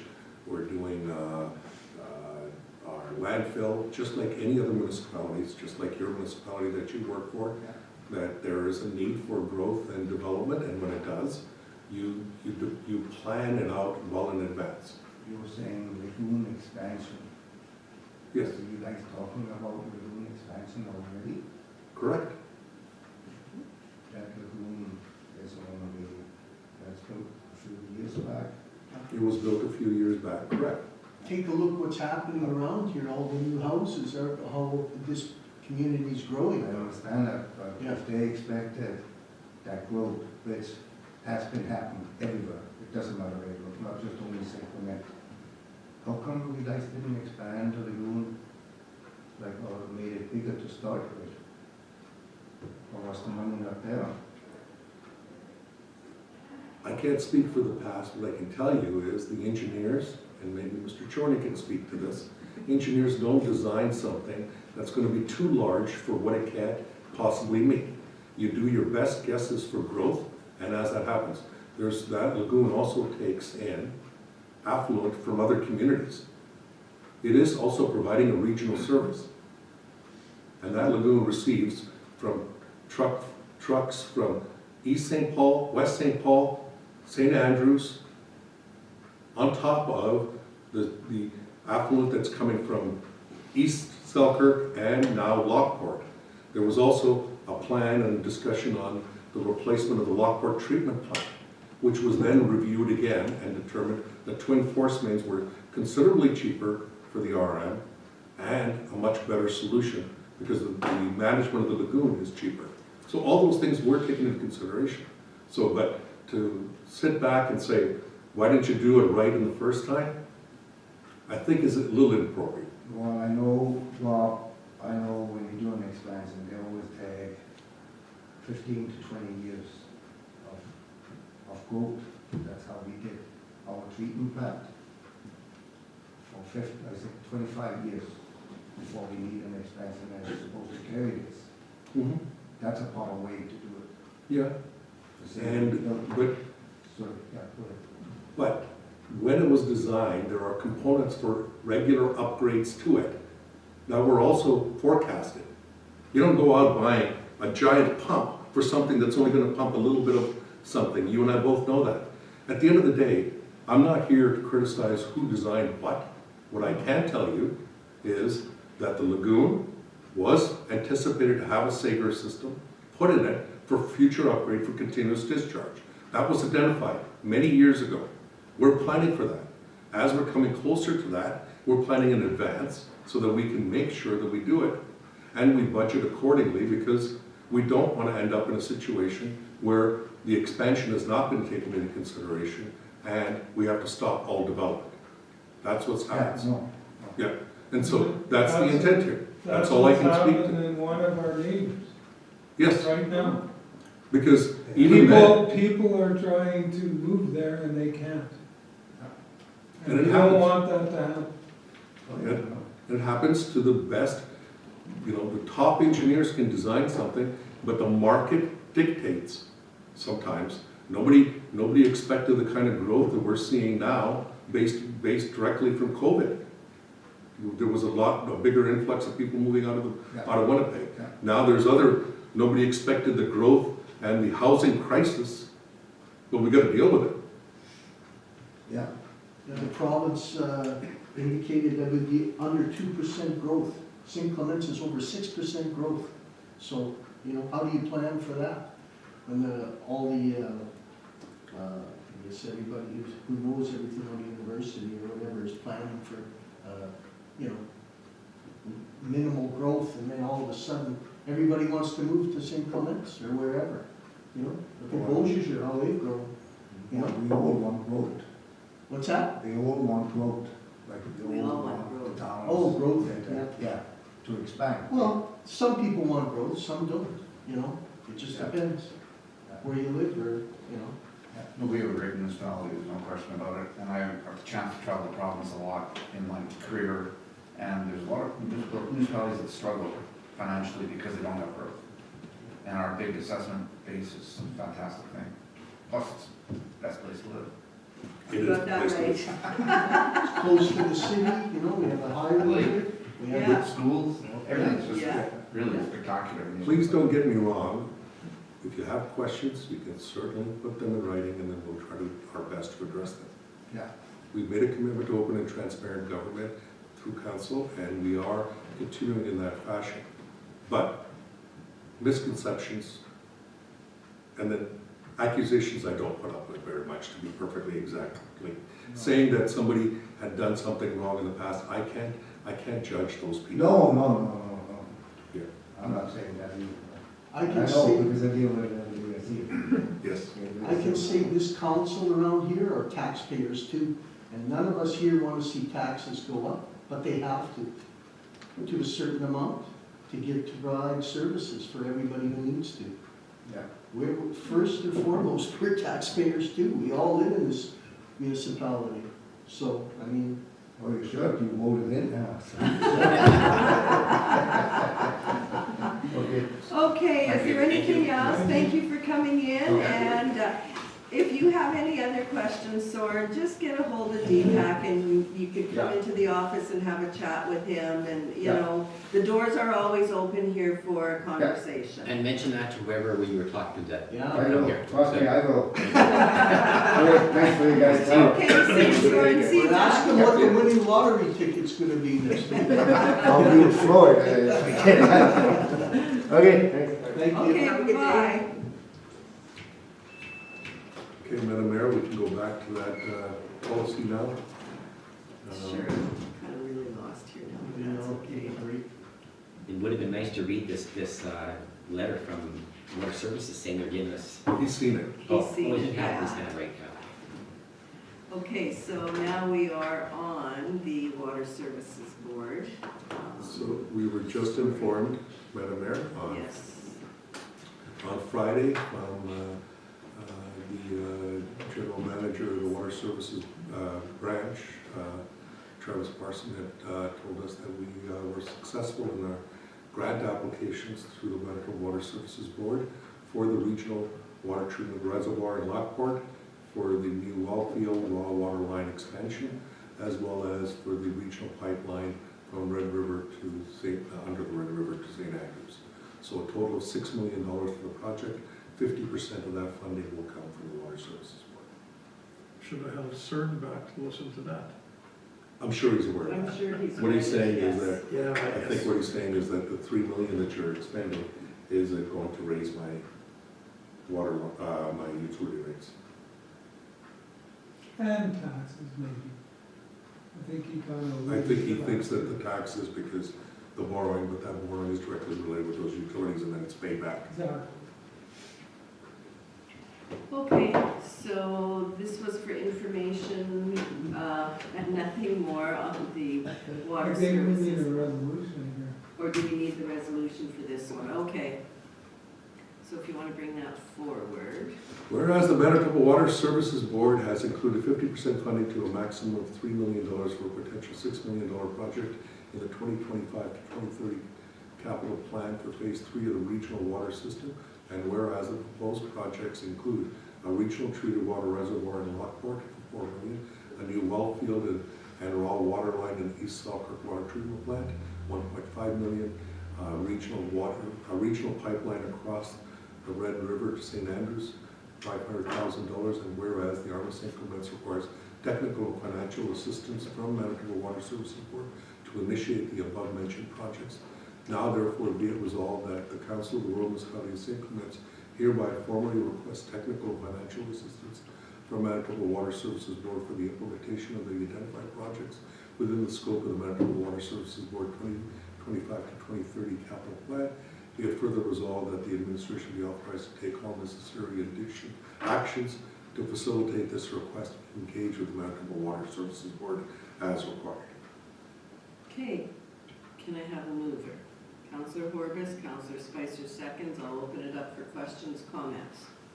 Go ahead, Councillor Horbus. I'd just like to say that because this is all happening, it's because of the strategy, how it's regional, you know? Otherwise, I understand what they're saying, but they just don't know how important it is to work with everybody around you now.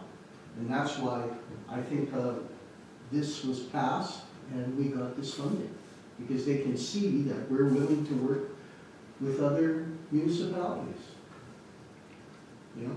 Go ahead, Councillor Blanche.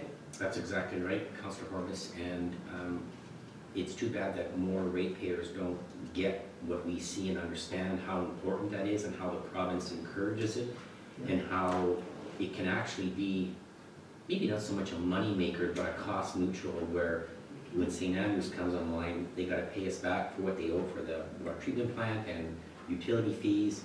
It's actually beneficial to the hosting RM who's pushing that water. So important, yeah. Go ahead, Councillor Spicer. I guess that's why it's important that we're doing some upgrades to our communication.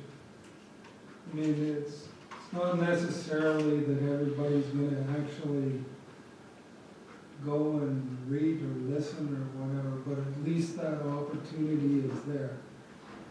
And I think also the challenge is there's probably some misconceptions out there, because not all municipalities do work together.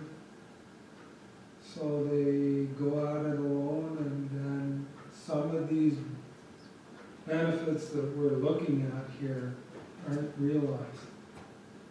So if you're coming from that thought process or background, you're making an assumption that it's the same here. Whereas we have a bit of a different thought process working with our neighbors. So I think it, you know, hopefully communicating it more will help ratepayers understand and help them look at different ways of doing things. And we're looking at different ways of doing things. I think it's a credit to our CAO for, you know, collaborating with the other CAOs to realize, to bring it to where it is, you know, informing council and keeping us, you know, informed of what's going on. Well, and it's, I guess part of it for me is having discussion in council, whether it be in open council or at a committee meeting or in camera. We have those discussions, and I think some municipalities don't have the communication amongst councillors and their CAO like we do. Sometimes because of that, there's long meetings. We're not going to be long tonight.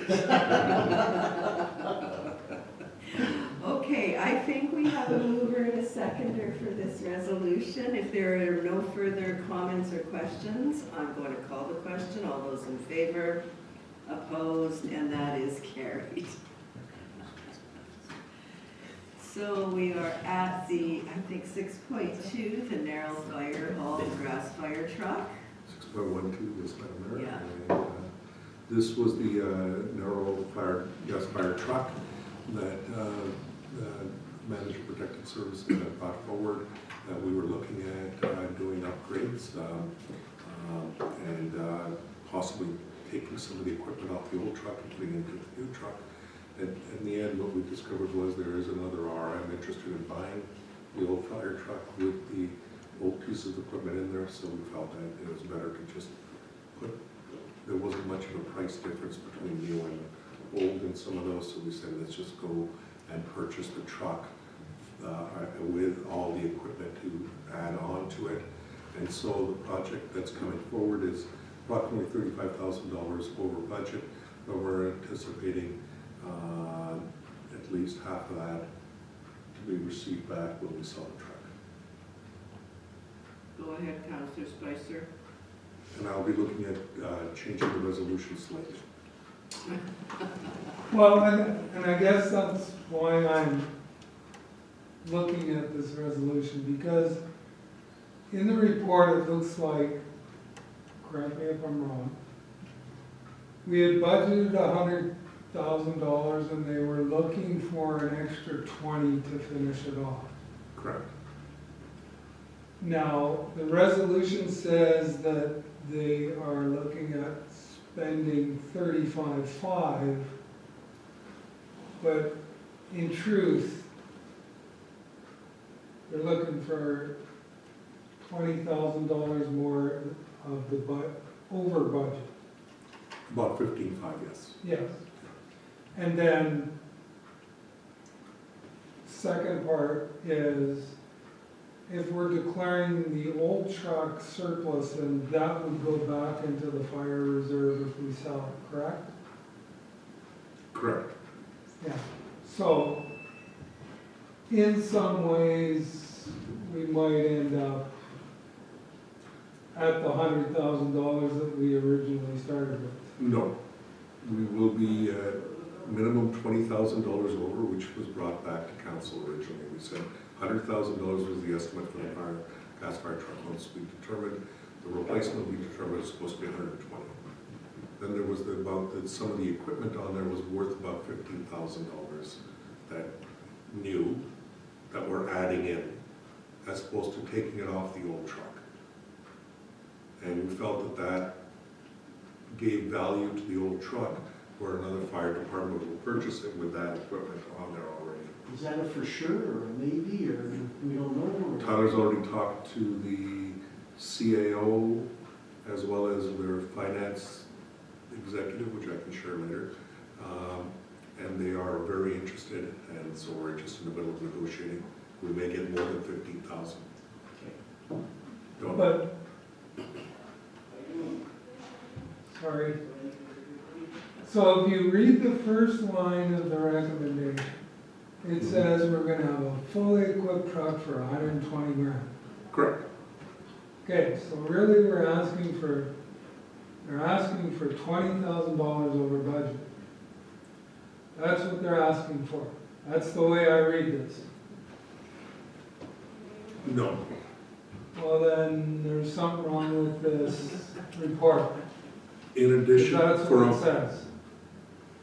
a fully equipped truck would be for 120 with an extra 15,000 to a total of $135,000 at 500. So 15.5 is added for the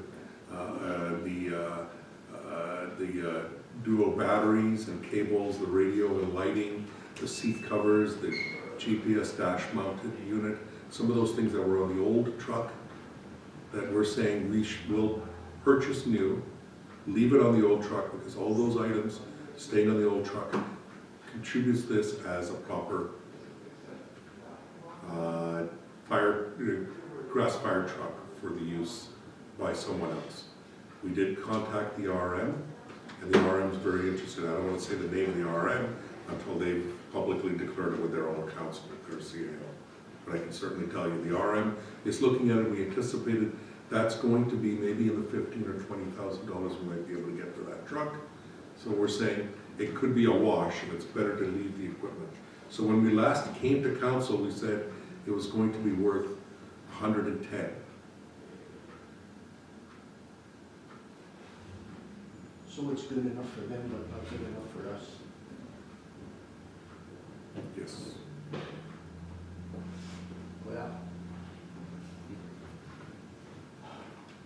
Speaking of. Tyler, come on up. Hey. How's it going? Good. Good, how about you? Okay. So Tyler, the original budget for the truck was $100,000, correct? So the purchase, the new purchase price with all the different components added to it brings it up to 120. Just, yes. Up to 120, and then we're looking at about another $15,000 additional to bring this truck up to 135. No, as of right now, we've spent roughly the 80,000, give or take, on the top 4 items. And the remaining items to fully equip the truck brings it now to a total of approximately $115,500. So what I asked for was that council allow us to spend the additional funds, which would bring it up to roughly 120, 115, 120 to give some flexibility. So technically there's about 35 grand left over that we need to spend. But yes, in total, what I'm asking Oh, is, 35 over is what's left to spend, okay. That's where I got confused. so yes, the truck was budgeted for 100,000. Now it'll be budgeted for 120, so Councillor Spicer is correct in that. Correct. Yeah. 120 is hopefully my max. Can we take note of this time and date? Excuse me. I didn't hear you. Councillor Spicer is correct. Now you're being prickly. No, in truth, I just wanted to make sure that I understood where we were going here. And if you want to, and when my last comment was, well, fingers crossed, let's say we get 20 grand for the old truck with the equipment on it and everything. Yep. Well, we're still then at At 100. Yeah. That's my whole. That's where I was That's a headed. shame, yeah. Yeah. So I take responsibility on that, communicating that properly, but yes, the truck is gonna most likely come in at around 120,000 at the very end of the day. We're only budgeted 100, so I'm asking for a little bit more, and I'm gonna try to sell the truck Okay, and no, put it back good. into the reserve. So we'll revise the resolution, Madam Mayor, if we can. To resolve that the administration be authorized to proceed with the purchase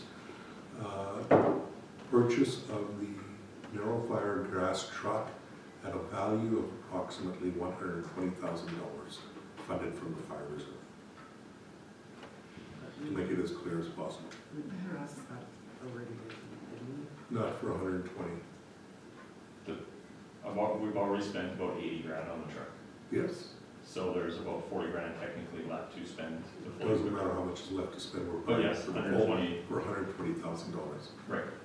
And further, be it resolved, council accept the recommendation of manager of public service to declare the 2008 F-250 gas fire truck as surplus, which will allow us to sell it.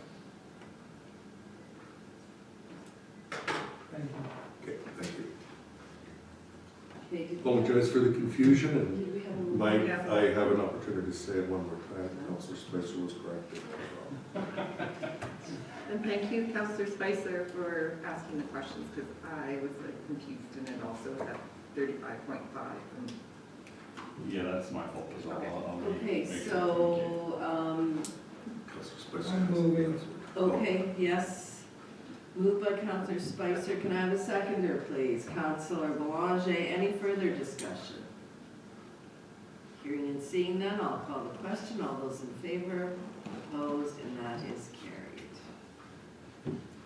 Okay, we are down to 6.13, the management software upgrade. Thank you.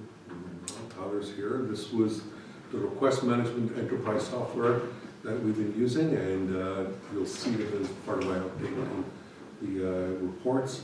As part of this, we've had this discussion with council at the committee of the whole, but now we're bringing it forward as a report to upgrade to the enterprise version of this software. There are opportunities for sharing this software as an enterprise solution with some of our surrounding municipalities, and there's been some dialogue to it. We'll look at that as further, but in the meantime, we're still recommending going forward with the purchase of this, and which will allow us a considerable amount of additional functionality out of this application, out of doing this. One is, we will have an ARM, say Clements, or some type of a 311 type app that our residents can use. That means they can install it on their phones, and they can make requests for services directly from their phone, and use the GPS on their phone to, as well as their own personal information on there, which speeds up the overall process. And then they can review it. It offers dashboards, so it creates not only dashboards for council, but it creates dashboards for citizens. So citizens dashboard means we can start sharing our information in a more open and transparent manner when it's related with these. This is out above and beyond direct interface. Obviously, if somebody is connected directly, they have their own request for service and they can get more details associated with it. It also provides further custom reporting and statistics that we can certainly use. It also has some additional functionality such as two-way communication, which means somebody can use a text message or an email and that can automatically generate the service request. So it's not only utilizing the service request software, but you can also do it through text messages. And then allows you to post notices, so we can now, if somebody has the app on their phone, they'll be able to get notices when fire bans and other things that the RM wants to communicate, we can communicate. Flooding or power outage issues. It also has a significant issue, which is it can do surveys that we can run, but especially, you know, where you get from regular citizen situations where you get a service from somebody, like you're getting a car service, and then it comes back and says, would you like to fill out a survey how we did? You can do similar sort of a fashion with these. In addition to that is the Esri integration. So that means Esri is our GIS mapping software. It'll integrate completely with that as opposed to using Google Maps. And that gives us more functionality and allows us to show more layers of information. Custom fields and call center, our staff can have a call center screen, which means it's specifically designed screens to be able to input fast as possible, like a 311 service. And then allow citizens can create accounts to sign in so that it makes it easier for them to get access to and see their previous requests and current requests as part of it. Obviously, we have that functionality.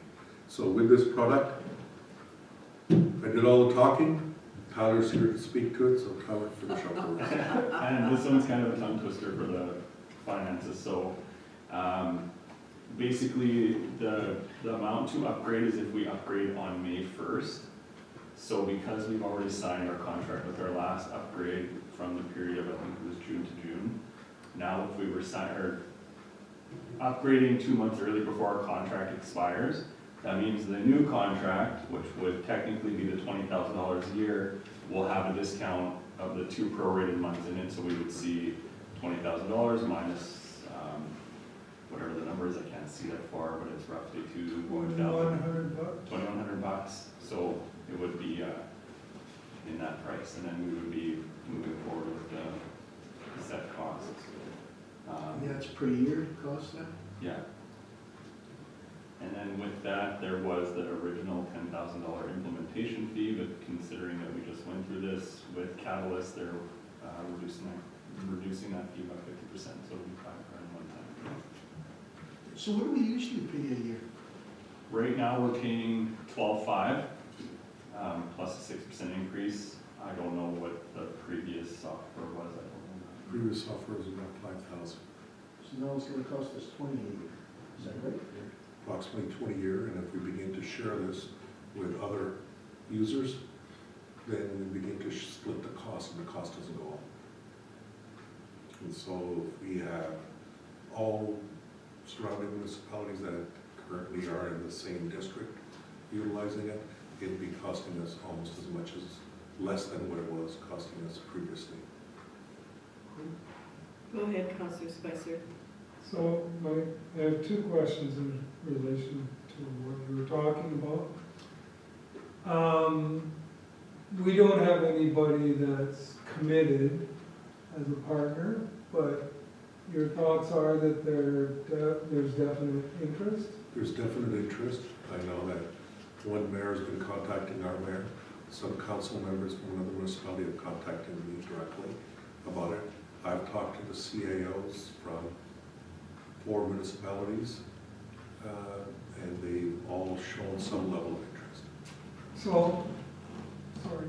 Go ahead. Follow up. So if, in worst case scenario, they decide not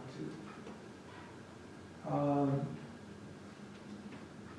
I'm assuming that the extra $7,500 a year from what we're paying right now, for what we're getting, is still good value.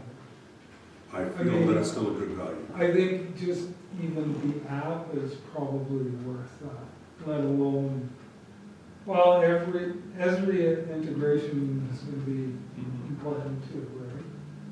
But I think the app itself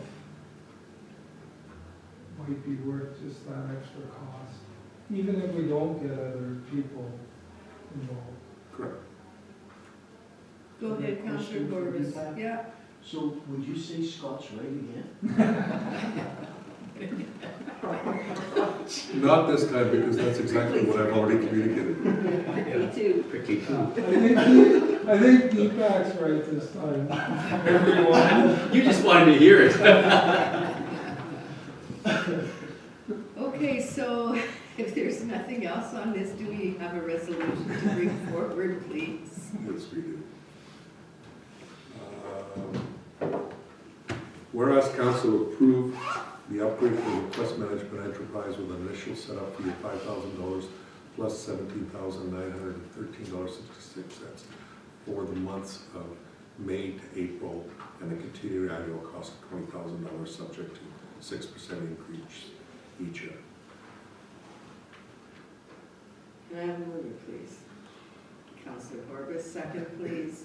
Councillor Spicer, any further discussion? Hearing and seeing none, I'll call the question. All those in favor, opposed, and that is carried. You could sell this to LGD there, Local Government District of Alexander. They love you over there. Thank you for that. Maybe I can. Yeah, There might be an opportunity to share with them as well, if they're interested. yeah. I think there's a huge advantage of everybody Yeah. within this whole area that are together, because the resident, when they're on the borders of these communities, they don't know. They don't really care where, they just want to file, and if you're fully integrated in your GIS, it automatically sends it to the right location and provides common reporting. And I know our Public Works is quite excited by the fact that we can get the GIS integration especially, because that lets them link directly with the services that they're providing.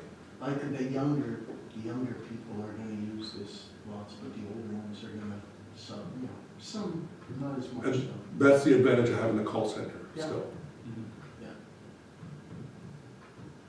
Okay, so I think we are at number 6.14 on the agenda, and that was Thanks, an Kyle. addition. Thanks, Kyle. And A request was received from the Red River Métis community, who said that, as you know, Grand Marais is a Red River Métis community, and the Grand Marais Métis local is requesting permission to erect a flagpole to fly the Métis flag on the lands of the Grand Marais Community Central and RV Park. So they're asking to put it on the RV Park property. They want to put the flagpole in the northeast vicinity near the Welcome to the Grand Marais sign. And the flagpole would be placed on the building side of the sign and would not obstruct the sign or visibility of the road. And pardon me, and I haven't been able to look into this, I don't know if we already have a flagpole there for our own or for anything else, so that might be part of the consideration. But I And council they remember- want to make, if you're going to fly a flag, you might as well have your flag there too, as opposed to give the impression it means something else. There are flagpoles there, but that's where the the Veterans. Okay. veterans is there now. But I remember something about this before, where they asked about this. I think they asked at one of the meetings, right, Dave? And they weren't crazy about letting them do this there. Okay, Oh, I'll try here.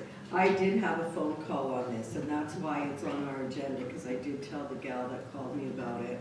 And she is a member of the community there, and she is on the executive of the Manitoba Métis local up there.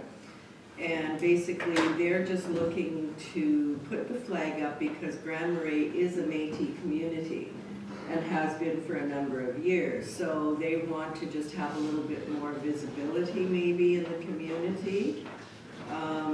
So I said, I can't tell you one way or the other. I said, personally, I don't have a problem with it, but it has to go to council. So that's why it's here.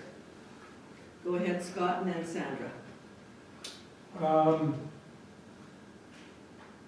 I guess I have two questions. One is, I know it's our property, so it's probably our decision, but then does GMCC have a part in this? That's the first question. And the second question is, my memory serves that there were some issues with the Welcome to Grand Marais sign. And isn't there some highway approvals required here depending on location of where this flagpole goes?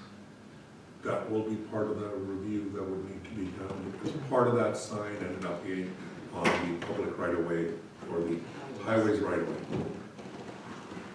So is this the thing for Brendan? We can receive it as, delay the decision on it, have it, if the council wishes, they can direct the administration to contact GMCC and get their feedback as part of this, and then report back, and then make a final decision. Go ahead, Sandra. Are there flagpoles up there already? There is a veteran. There are, So but why they're, are they not, why wouldn't it be put right next to it and have three of them together so the There Canadian is flag? there are there. three. There are three, and I thought there was a Métis flag there. I can't remember, it's the veterans, the little Yes. memorial site they To have me, there. instead of having I a was- flagpole over by the, it would look better to have it in a To get the cluster other- get a together, cluster that of- we're a team together, rather than someone out on their own. Yeah. What I was told when this gal called me was that they can't put it there because it's a veterans park or a veterans area, and they can't put their Métis flag there. Don't know. Did they ask permission? That's the question. Well, I think they may have asked the veterans in the area there. I don't know what the rules are for putting flags where it's kind of a, This is our own land, I don't think it's owned by veterans or anything. but the monuments there are the veterans' monuments. Go ahead, Scott.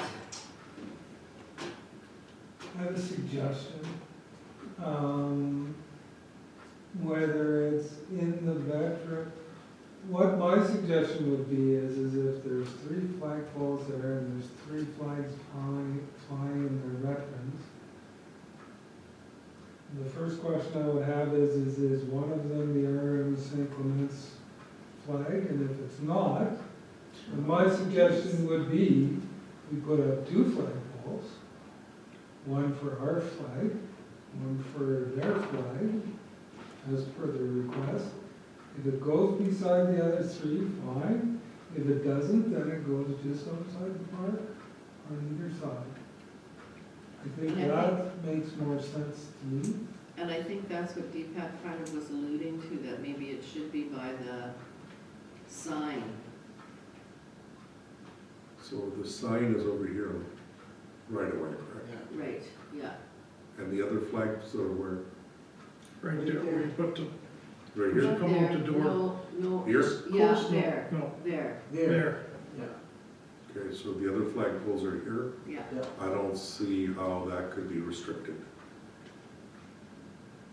This whole property, there may be a monument there, but the monument There doesn't is. dictate what flags you can put beside it. Well, Well, my I would other last comment is there were probably some Métis veterans also, 90%? right? Yeah. So, I guess my thought is that if this is going to be handed off to Brendan to do a little bit of research, perhaps he could phone Mr. Thomas and find out a little bit more information on it. Why they can't put it where the other flags are and where the monument is. Definitely. And then I'll ask them to report back and we'll talk about it further. Perfect. Okay, so no decisions without council's further discussion, so you'll send it back to the administration to get further information. Please. So, Okay, now we're down to number 7, which is the accounts and the financial statements. So the first thing is the closed list of accounts for the period ending March 25th. So resolved, council approve the March 25th, 2025 list of accounts, check numbers 25,000,280 to 25,000,333 in the amount of $802,641.11 for payment.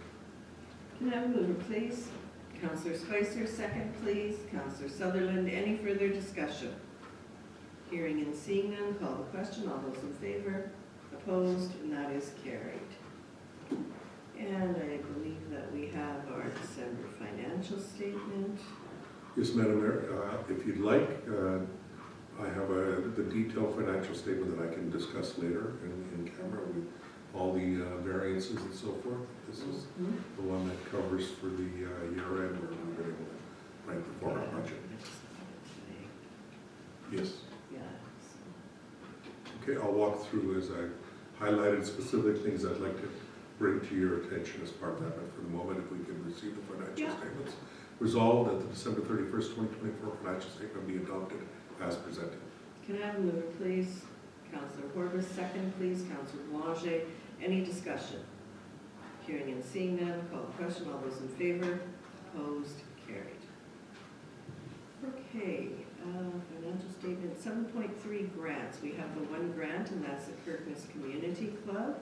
Correct, Madam Mayor, and they haven't received grants in the past, and these are mostly costs that have out-of-pocket expenses that they've had. And so what's happened in the past is that they've made those grants, they haven't occurred for the past few years. It's still the same $1,500 grant, but it's going back to 2021, 22, 23, 24, 25, for a total of $6,000. Okay, go ahead. It might be the same question, but we'll see. Go ahead, Rob, and then Scott, did you have your hand up? Okay. Maybe this will work out better for them that they have it in a general account. So if they need to go to Home Hardware for stuff, they just use a debit card or something from that account, and it just draws right out of their account for the funds they need. Then they're not waiting. When they need something, they go get it. Exactly. We have accounts set up for that. There you go. They just- Perfect. Go ahead, Scott. Okay, upon first look at this, I was a little concerned going back 4 years. I did have a discussion with our CAO and did look at, like, basically we're replacing money that they spent out of their own pockets. Right. That's the way I understand it, so I feel better about what's been recommended here. Thank you. Thank you for that. Anybody else have anything? Okay, I guess I don't have a question or anything, but I know that for previous years, and including even this year, they have spent out-of-pocket monies. Now, are they going to be able to recoup those out of this account, or will we be writing Joe, ratepayer, a check for the money that he spent for this year? They'll be recouping with the receipts to us, Oh, okay. as they have in the past. They always don't provide us receipts as part of that process, as I understand it. Okay, and then for this coming winter, because I'm pretty sure that there's not going to be any more skating this year, but for the fall of this year, then they'll have their account set up and they'll be able to expend out of that. One of the things I've asked is for Shannon and Brendan to sit down with them to figure out the process. Right. So that we don't have this kind of confusion anymore as we move forward. Well, it did work well for a while there. It and I'm was not there, sure where it it was- fell off the It bus. was in our accounts, right? Yeah. You know, we are paying for some things associated with it, like we have a separate account for the hydro and other costs that go along with it. Yeah. And so but they haven't been drawing upon the other monies, like we've been putting $3,500. So there shouldn't be extra money because there was the general costs, but they've been well under budget for multiple years because they just haven't been submitting those in person. I don't know, somehow that communication fell apart. Well, it happens with volunteer groups sometimes, right? Well, as long as they get caught up now, and if we can Set up do it a better little process. bit better for the upcoming years, that would be great, because there's a lot of people that use that rink. Yeah, as an example, this year we paid $1,300.78 for the hydro and whatever other expenses that are the hard expenses. And then there's things of fixing up boards and everything else. We had $3,500 in the budget, so which was basically covered the other $1,500. Probably gas for snow blower and all that kind of stuff. Yeah. They So don't now they can charge just for sort that. of- I don't know why I tell them. We'll talk Johnny about gets it us, he takes later. us longer, no, it doesn't matter, he's a volunteer, I says, that doesn't mean you have to use your personal equipment. That's it. But that, they do it, so I just leave it alone. You know, they, Okay, We're recommending so, $6,000. That should help to clean Yeah. things up, and we'll work with them to Yeah. make sure that they're, Going because forward. all these costs have to be accounted for as part of our audit too. right, If we're gonna pay somebody out for multiple years. yeah, So we have the resolution. please. Resolved, council approve the following 2025 grant request, Kirkness Community Center, $6,000. Mover, please. Counselor Strang, Counselor Sutherland seconds. Any further discussion? Hearing and seeing none, call the question. All those in favor, opposed, carried. Okay, we do have a bylaw today for second and third reading, and that is regarding the amount we charge for a tax certificate. Exactly, and we had brought that forward for a slight increase, and this is just the second and third reading. Perfect. So resolved that bylaw 2 of 2025 being a bylaw to repeal bylaw 2396 be given second reading. Can I have a mover, please? Counselor Horbis, Counselor Boulanger seconds. All in favor, opposed, carried. And third reading. Resolved that bylaw 2 of 2025 being a bylaw to repeal the bylaw number 2396 be read a third and final time. Can I have a mover, please? Counselor Spicer, second, please. Counselor Sutherland, any further discussion? Hearing and seeing none, call the question. All those in favor? And it's third reading, and it's unanimous. Okay, And so- communications for info. So, I apologize, I haven't been able to spend enough time on this. There is the 9.2.2 for the municipal operating support for the Minister of Municipal and Other Relations, which talks about a lot of funding and increase and decreases, which I can't always determine because every year that we receive these letters, we have to figure out what was actually given and what wasn't, and we have to go through all that as part of that analysis.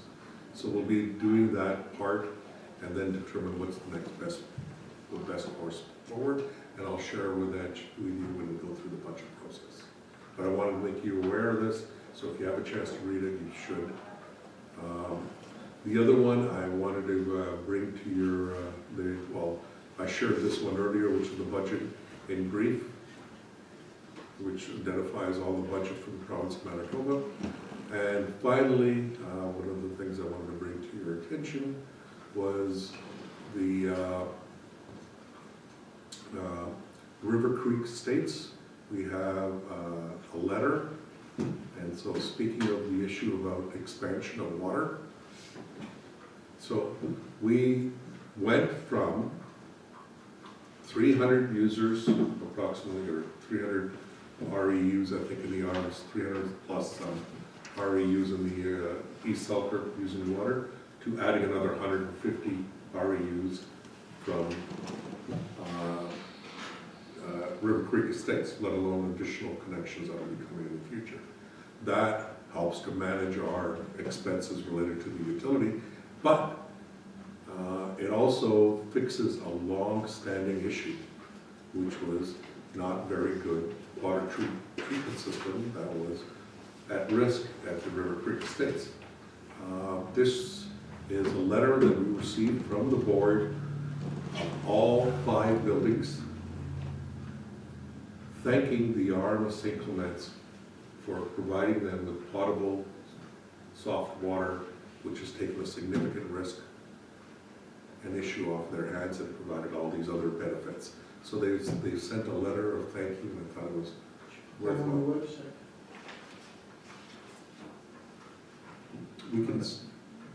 We can look at that, certainly, we can look at putting it on the website, maybe in That's a, some maybe good news refer, yeah, it stories, is a good, better than all the, yeah, you it's know. you make a good point. Maybe put in, they mention that they've gotten the water and they're thankful, Yeah. some quotes for them in our newsletter. It's a building for. Oh, I noticed the building, I didn't notice building quotes. Go He ahead, didn't agree. go ahead, Councillor Spicer. Sorry to change the subject. Back to the budget in brief, and I just thought this was relevant. If you look at page 4, if some of you watch the news, there is some concerns being raised by our neighbor about school tax increases. And on page 4, it looks like they have listened a little bit. They've increased the homeowners affordability tax credit. Remember, it was supposed to be $1,500. Now it's $1,600. Just for everybody's reference. Also should note is this is the year that the $1,500 tax credit is not applied on cottage properties or rental properties, only on principal residence. So that will have an impact on many of those. There's also significant speculation a lot of rent will go up dramatically from many of those companies that own rental properties.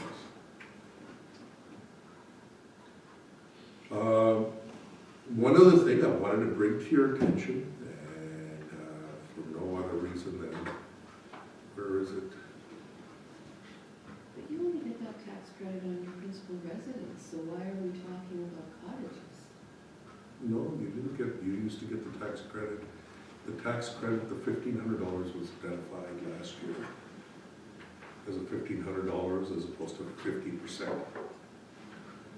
No, I don't think you got my cottage before either.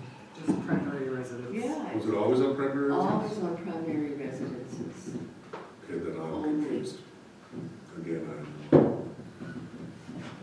Thank me. this time Madam Mayor's right in the wrong. Yeah, you're usually right. It's been a bad day for me today, sorry, I apologize. Well, You said thought that- you were wrong, but actually you were wrong. Well, when you said that, it got me, I started. I thought it was included on all other residents. I thought it was included on that. Because there was a news article that I read that specifically stated that it was taken away this year. Maybe I Yeah, misread like it. if you have 2 residences and you live in one and you rent one out, you only get it on the one that you're living in, not your rental. But the 50% tax credit was based on all properties. The 50% of your tax, remember when the NDP government came in, they made the change to $1,500 as a maximum, took away the 50%, and then they said that they were gonna phase in the implementation of it. I thought that they were phasing in the principal residence starting this year. I'll have to double check that. Go ahead, Scott. Yeah, I think it's worth taking a look at, because the other thing that changed was, like if you looked at your tax bill last year, you're still getting the education property tax credit advance of $350. Yes, which is reduced from And the 50%. And my understanding, and please confirm, is both of those are gone now, and it's $1,600. Exactly. That's my understanding. And So- that was last year, was it not? Yeah, so That's the that thing. might be part of what you're talking Yes. about. They might have still got that tax credit advance, but that could be gone now too. So, yeah, a little bit of Yeah, we'll do a little research bit more might research. be worth it, just to clarify. Okay, so I'll look more into that. The only other one, where's the AI notice? That is Higher up. under 9.2.4. Okay, 9.2.4, I wanted to highlight this. I know that council gets tired of listening to me about AI, but I wanted to make a point of this, that the provincial government is investing in artificial intelligence training for small and medium-sized businesses. That's showing you how quickly it's going to change in the next little while, for us to continue to be very focused on this, because it is going to be Game changer. game changer, thank you. And big. So two things. Yes, I was right. Again, you're right. The second thing is, like, I guess they're talking about small business, but wouldn't this even help municipalities? Like, if counselors wanted to do training and or staff? Like, I'm wondering if that's a possibility. Where are they I gonna think do that's the something training? to push forward with AMM, Yeah. I think But because I time is it's coming now. Something to look at. for government to understand and for municipalities to utilize this as a new technology. I think it's changed to the point that the level of innovation is changing at such a dramatic pace that this could be a future opportunity to take a look at and retooling how municipal business and services are delivered. So maybe we want to do a resolution for the June district meeting? Isn't that the venue we would go at? In light of this, yeah, so I'll bring forward a So resolution. where for will next this meeting. training be, online or what? Pardon? Where will this training be, online or what? Where are they gonna offer this training? They just identified how they're gonna do it. Obviously, they'll bring people in and then they'll figure out what's the best method, because I'm not even sure who they have to provide this kind of training. I've been monitoring it, and, you know, anybody that declares that they're an expert in AI, how could you be an expert? You know, right now, I've seen ads looking for people to be experts in AI projects, and they're saying 5 years experience. It hasn't been ChatGPT, hasn't been here for 5 years. You could train them. But there are some very, very qualified people out there, but I think a lot of it is going to be generated from the media, but it's difficult. What you get trained today is completely useless. 6 months from now, that's how quickly it's changing. Well, if you keep using it, they'll need it. Yes, exactly. You gotta keep Yeah. up. And I'm very proud to say that, you know, our staff have been embracing it in like areas. You know, maybe with a little push from their CAO who's living and breathing it right now. But I truly believe that there are methods for changing how we interact with our citizens, how we respond to issues, and how we do our work for the future. It'll change dramatically. Go ahead. Just listening to the AI presentations, podcast presentations on the Baconia well issue, anybody clicking on those and listening to those, what a great layman way of listening to someone talk about the Baconia well issue and understanding it. The way it's done, you just completely are absorbing, it's kind of, you're connecting with it. Yeah. Okay, shall we move on? Yes, council reports, Madam Mayor. Oh, okay, we are there already. I'm going to start then with Councillor Boulanger today. You betcha. March 18th, the cow here in the chamber, the committee of the whole. It was a long day, but we got lots done. And the other thing I have is the fish gala put on by the Red River Basin Commission, their chapter in the Arm West St. Paul. It was another good event, 14th annual, lots of influential people there. And and we all enjoy ourselves. Okay, thank you for that. Any questions or comments? Go ahead, Councillor Strang. March 18th, Committee of Whole, updates from various municipal departments, Public Works, bylaw officer. We had an update with our South St. Clements Activity Center, budget meeting dates, and fire department updates. March 19th, I also attended the Red River Basin 14th Fish Gala, along with different levels of government. Most council was there. 2 awards that were given out. One was to Mike Sutherland and Pegwis, and they were given an award for their educational part that they do contribute to the Red River Basin with their youth. And the other one was Red River Operation Cleanup. This was the first grant from our Canadian Endowment Fund. And they were given it for the work they do along the river, so congratulations, Councillor Boulanger.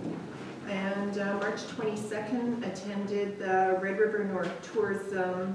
It was their trade show and AGM, and at it they had a bunch of different businesses, and they're always looking for more too, so if anybody knows anybody that's associated, because a lot of people are with their membership now, and I think there's other groups that are diminishing down, but the Red River North Tourism seems to be taking on a lot, and they're all volunteers there too. But they did have the trade show and their AGM. They did have Gord McIntosh was there, and he spoke on different aspects of just tourism around in our area here that brought to everybody's attention different historic restaurants, just different things around the area to go see, and that's about it. That's all I attended since our last meeting. Okay, thank you for that. Go ahead, Dave. Okay, thank you. March 13th, Arm and Stonewall, and I didn't write anything down, so we were allowed Debbie to fill this in. Thank you very much. Sorry, Craig. That's okay, I'll let you go this time. March 18th, our cow meeting. March 19th, Red River Basin Fish Dinner, as Sandra had mentioned, a presentation of Lebo Marsh. And there's a presentation by Rob. Thank you very much, Rob, on Red River Cleanup. You're welcome. And Sandra pretty well mentioned everything, so there's no use me going over it again. Also at March 22nd, Red River Tourism, their expo and AGM. And Sandra said keynote speaker was Gord McIntosh, talking about all the local tourism. One thing he did stress to us at the end of his presentation that the river that runs between our 2 municipalities, because we're not, in his mind, he thinks that there's not enough tourism on promotion for the Red River. Yeah. And it made me think of our boat launch, you know, and what we could do at the end of that, where all the property was bought up. We talked about it, but there's a lot of potential there. And that's just one thing that he stressed, you know, but we're not promoting the Red River. And there was an update on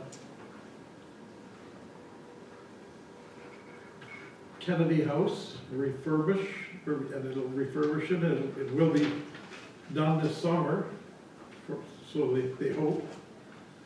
And there was a good history. I like the history that you presented on the Kennedy House, you know,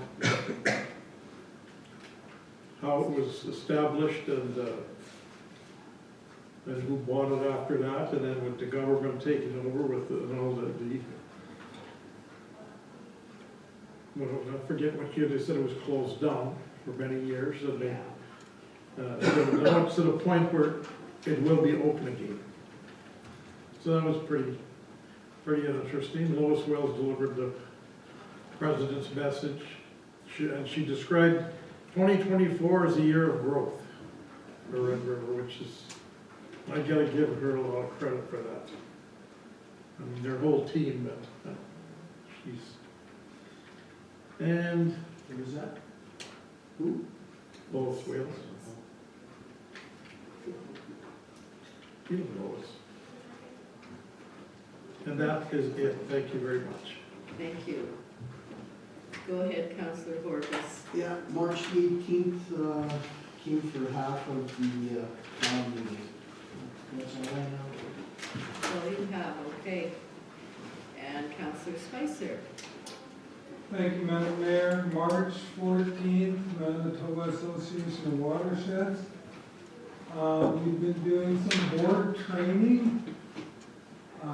So we started with respect for workplace and diversity, equity, inclusion, and belonging.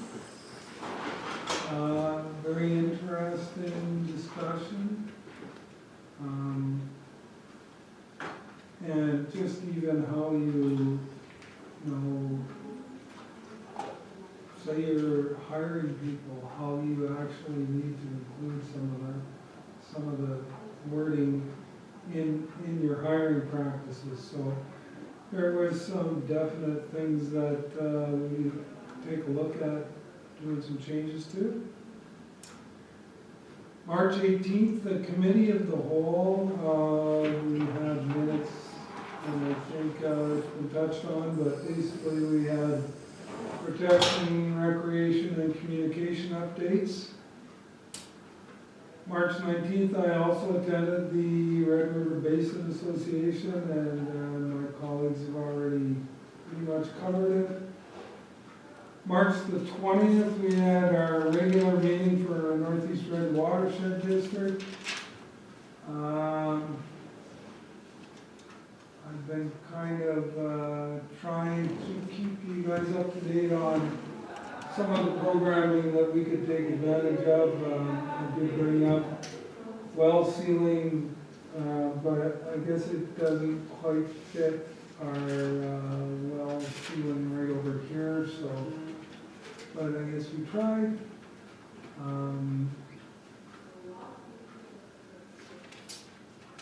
The March the 20th also, Gainer Regional Library regular meeting. So they are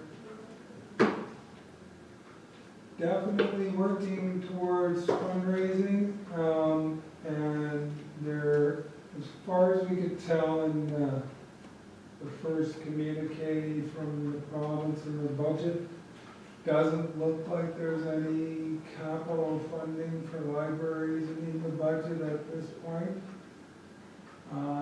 So I think our head librarian is going to do some follow-up on that. And that's all I have, unless there's any questions. Okay, thank you for that. Anybody have anything for Scott? Okay, I will do mine. March 11th council meeting, March the 13th, the ARM at Town of Stonewall. The reports, the municipal reports were from Headingley, McDonald, and Richaud, and also St. Francis Xavier has expressed an interest in joining ARM and will be attending the meeting to see what it's all about. So it looks like they would like to come on board with us, with ARM. So I think that's kind of good news, more people. And the guest speaker that night was Tracy Fiddler, and she's the executive director from the Interlake Community Living. And she explained how they work to get people with disabilities working and playing and becoming part of the community. So it was interesting too what they do for their people with some disabilities and how they try and get them in the community benefits. March 18th, Committee of the Whole. March 19th, John Q. Board meeting, and I didn't write anything down for this one. I was on Zoom, and they went through a couple of the boards kind of quickly, because now it's in 3 different areas. I do believe, though, that it was said, and I believe that it's public information, that we may be building more daycares. Is that correct, Deepak? Correct. 28 more. Yeah, that's what I kind of thought. But that was pretty much the highlight of the whole meeting. I wasn't there, so I don't know. I was there only on Zoom. He looks at me kind of funny like I wasn't there. I was there, but only on Zoom. And then Red River Basin Commission on the fish dinner on the 19th, I think we reported on that one. March the 20th, I had the Capital Planning Region Board meeting, and it was just called to discuss the reset and process of moving forward with Bill 4. There is no more Plan 2050. If anybody refers to it, it's dead in the water. It does not exist any longer. It's Bill 4. And we have a hard time getting that communicated to some, like they still think 2050 is there. And I think with Winnipeg's, what is it, Center Plan 2050, I think a lot of people are getting confused with Center Plan 2050, which is Winnipeg's plan, and this one. Question on Go that? ahead. When we met with the ministers there, or the minister, he didn't really outright say that. They're saying it now, but he didn't really say at that meeting that the plan was dead in the water. At least I didn't get that. And they might be articulating that now, but when we met with them, I don't remember them saying that it was just outright. Dead. Yeah. Yeah. And I guess we talked about how we're going to move forward. So there's going to be more meetings coming up. And there are a number of key dates when things need to be done in order to submit to the minister. There are a number of factors that need to be looked at withdrawing from the region, continuity of the region, and many questions that need to be answered. I think right now we're just trying to put all the information together and some of the questions, and if I can get some of the information put together, I may bring it for one of our next committee meetings, just so everybody has a copy of what we're talking about. So, and I know that there was a report done by a consulting firm regarding the Planning Act. Was it Bill 37 that they were working on, Deepak Baird? And they've prepared the report, they've submitted it, and that was submitted not long after the Niverville episode, but now the province says that they're not going to be looking at it until October. So that was kind of, we thought, far out there when we have all these other things that need to be done, so. Sure. What did I screw up? So, nothing. Just to go back to Councillor Belange's comment. Yeah, I think the plan is dead, but that doesn't mean they're not gonna look at some of the work done in it. right, Like it's not gonna go forward in its present form, but that doesn't mean that some of the work that's in it isn't gonna be referenced. I think that's what I got out of that meeting. Okay. yeah. The other thing was, and you might be able to answer this, you might not. So, what I'm hearing then is the capital planning board is going to be the mechanism for moving forward with Bill 4, is that? Thank you. Yeah. Okay, Red River North I was at, I'm not gonna talk about that one, I think everybody's kind of mentioned it. March 24th, which was yesterday, I went to that grand opening and ribbon cutting for the Little Infinity Child Care Center. Mayor Sewell brought greetings, and this daycare was opened by the Infinity Women's Secretariat in support of Red River Métis and their families. There were also a number of MMF ministers who brought greetings and spoke about how this project came about and how important it is to pass on the Métis heritage to the young people in the community. The facility that the MMF purchased, as I said this morning, and I don't believe you were here when I had mentioned that, Councillor Horbis, was the Jehovah Witnesses Church on Main Street, just in Mapleton area Yeah, I there. think I remember you guys talking about that before. Yeah, so that was, that's where it is, so they feel it is very important to pass on the Métis heritage to the young people in the community. The facility has been refurbished and will be taking children up to school age, and the rooms and play areas are very well thought out with a number of Métis influences in the area. And when I walked through and looked at all the rooms and all the facilities, it reminded me very much of this with the little low toilets and the low sinks and everything else. So I think they've done a very, very good job of refurbishing that building. I was impressed with it. So, yeah. And that's all I have. So I'm gonna hand it over to Deepak.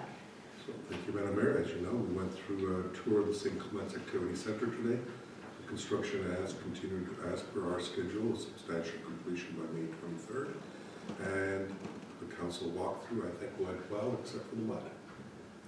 The Arma St. Clements new citizen request management system continues to be monitored, and we're continuing to refine the reporting as we go through it. The system definitely has enabled a lot of automated routing, and it's beginning to bring things up to my attention when things are not dealt with within a period of time, which is helping to recirculate back to the managers. And I'm going to start beginning to initiate that for next month. With that, our timeline of learning from it. Now it's to start monitoring each one of these so that every request gets dealt with, and you'll see that when I walk through some of the other details. The redesign and the refresh of the website for the Arma St. Clements has completed, as you saw as an example of it. We'll be hopefully launching the new site very, very shortly with a communication campaign that's going to go along with the website, which also has a chat bot and a few other things to make it easier to communicate with our residents. Summary of the activities for the month: the Narrow Fire Department, 0 calls, so I didn't bother doing the pie charts because there's only like 1 and 2 calls. And so it's been a good month that we haven't had to have a lot of emergency calls.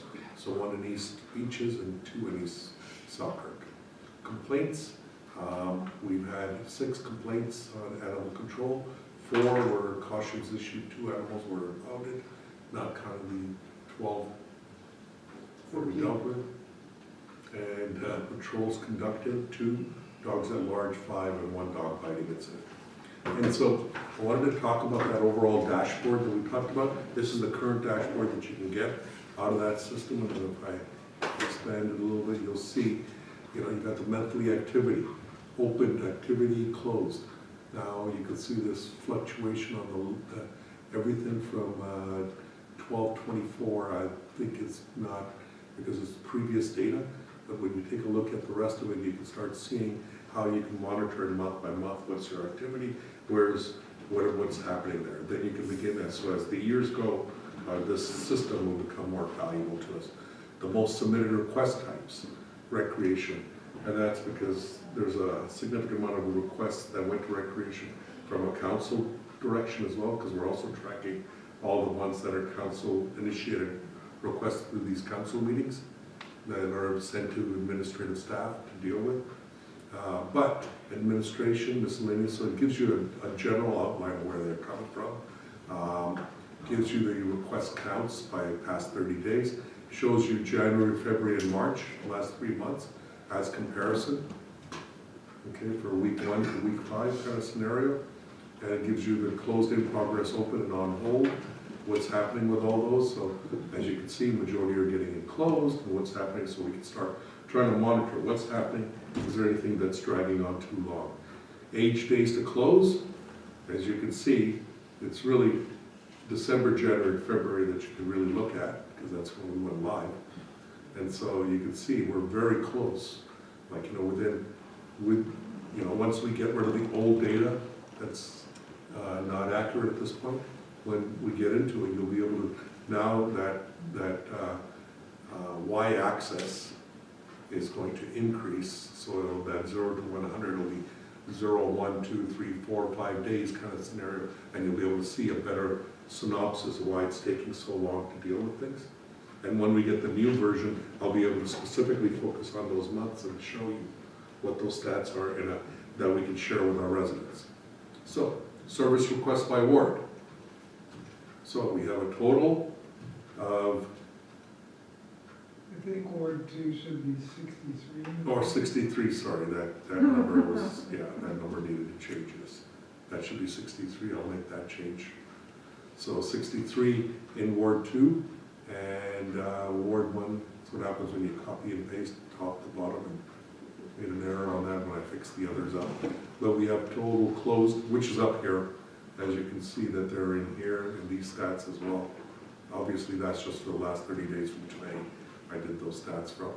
But that gives you an idea where we're sitting on these statistics. So, service requests by ward, these are the numbers I just shared with you in detail, and you begin to see, and so this is like one of the type of like documents that I want to start. So I want to provide multiple of these documents on a monthly basis when we get the new enterprise solution that we can start sharing not only as a CAO update, but for our citizens. So it shows you, that's why like recreation had a lot, and then had a lot of requests that were processed. But those are like council initiative, that's why there's no district. District for Ward 1, so billing inquiries, burning requests, damaged cart, illegal.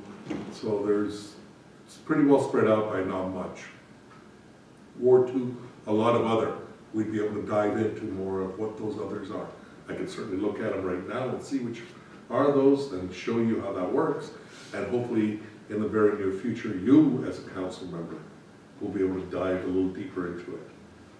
And that's the intent. The more open and transparent this service request system works, the better communication we have with our residents and the better communication council has, and the more confidence you have. But here's my concern. As I go through all these, I need to make sure that on hold and in progress are managed, right? And what's open. Some of these open obviously will happen that you'll, at the end of February, you'll get some that came in at the end of the month and might have taken 5 or 7 days going into the next month to close. So there's other stats like, you know, the amount of time to process a windrow removal would be something we'd want to look at and say, is this something we can perform better at? Time of time, when somebody says a missed pickup, is it resolved in 1 day? Does it take 7 days? Where's the anomalies? That's how we get better performance tracking, better management, and better service delivery, and then you get a better answer of being able to answer what somebody says. You know, that, oh, I didn't get any service, well, and if I take a look at those, and hopefully if you'll just indulge me for a second more on this, and I'll go to, it's not on this one, on this one, here we go, Q Alert. If I go to Q Alert, just to give you an idea, I want to show you the amount of work that's happening, of information that's available now for us. This was, the previous system was basically receive the request, and if somebody remembered to sign it off. And that was the majority of it. Most of our stats that council was getting was how many requests did we receive, how many did we close generally, and what we processed on them. But that was it. Now when I take a look at this, and I go to reporting, and I go, no, service requests, DJ's monthly report, so that's mine. So when I take a look at these, this is this current month right now, right? All this stuff, or for February, sorry. So for February, if I go in here and somebody says that made a sanding request, you can see the data was created, by who, Kristen received it, it went, notification request for escalation went to admin, and why it was escalated, then I can start looking at what happened. Why did it take 11 days for somebody not to deal with it, and then Chris signed off on it on the 12th day. Completed early last week. So, perfect example, learning experience. Staff are doing things, but not necessarily updating appropriately. So, what I want to try to do is, this becomes your daily routine, because I'm going to start challenging this. Say, why is it taking so long to do this? That gives us the ability to find these things and get a better handle on it. Obviously, it's been resolved. So when somebody phones you and said, well, here's another, what's another? It was somebody calling for, the well is almost overflowing, and they think it has something to do with us throttling back the Baconia well. And so we have Carolina who took the request, Tyler who processed it through an email, then he submitted, the submitter was contacted, then it was escalated because it still wasn't resolved, and then closed when he finally had the final spoke. So that, when it got escalated, I was notified. So I was able to contact Tyler and say, what's going on? Is this something I need to worry about, that somebody's gonna phone council in advance? These are the kind of things that the enterprise solution will start giving us even better reporting on, and to give managers the opportunity to get ahead of the game on some of these things. Okay, so that's, there's one I wanted to show you that's got, this road clearing, is it? No. There's one that's got like many different attempts. No, that's only even 4 attempts here. Missing sign in Netley, that's not even us. I know. Okay, so that covers that. Go ahead, Councilor. 2 quick questions. So going back to your first report, and you're showing the various dashboards, Yes, so those are likely to change a little bit because we're upgrading, right? Or you can customize them whichever way you want. exactly. And if we wanted to, we could put some of these dashboards onto our website. Correct. Right? Yes. Secondly, with your second page, and we're looking at all these different requests. Yep. If this is linked to Esri, then we should be able to say, click on one of the requests, and it should tell us if there's been 7 requests in that area. Oh, yes. Like, We can do that let's say he now. missed garbage pickup, Yeah, and he missed the whole street, we'd be able to tell. you'd be able to tell. Cool. Or somebody says they missed my entire street, and we look, and that's the only one that's missing. Then you go, You know well, that- obviously they yeah. picked up and the person came late, or other reasons. They can, that doesn't mean we're not gonna deal with it, but it gives us better information that we need to communicate with the residents better. No, that's good. So that's the intent of this new service request. My goal is, I need this updated regularly and on time, that continues to provide the level of confidence for council. I don't have outstanding requests that sit there forever, for any reason. Maybe somebody's already dealt with it but didn't update it, that way it gets flagged so that it doesn't get missed. And then, Needs to be an end of day routine or something. that's the long-term goal, yeah. Okay, Okay, that's so it for based you. on that, so would you like to go into in-camera, Madam Mayor? Well, I'm gonna check and see if Miss Heather has anything she would like to share with us at this time, so no, she doesn't, so yes, we can go in camera. Resolve council recess the regular meeting and go into in-camera to discuss legal and personnel issues, and further be resolved that all matters discussed are to remain confidential as per section 83(1)D of the municipal code. Madam Mover, please. Councillor Boulanger, Councillor Strang seconds, all in favor, opposed, and that is carried.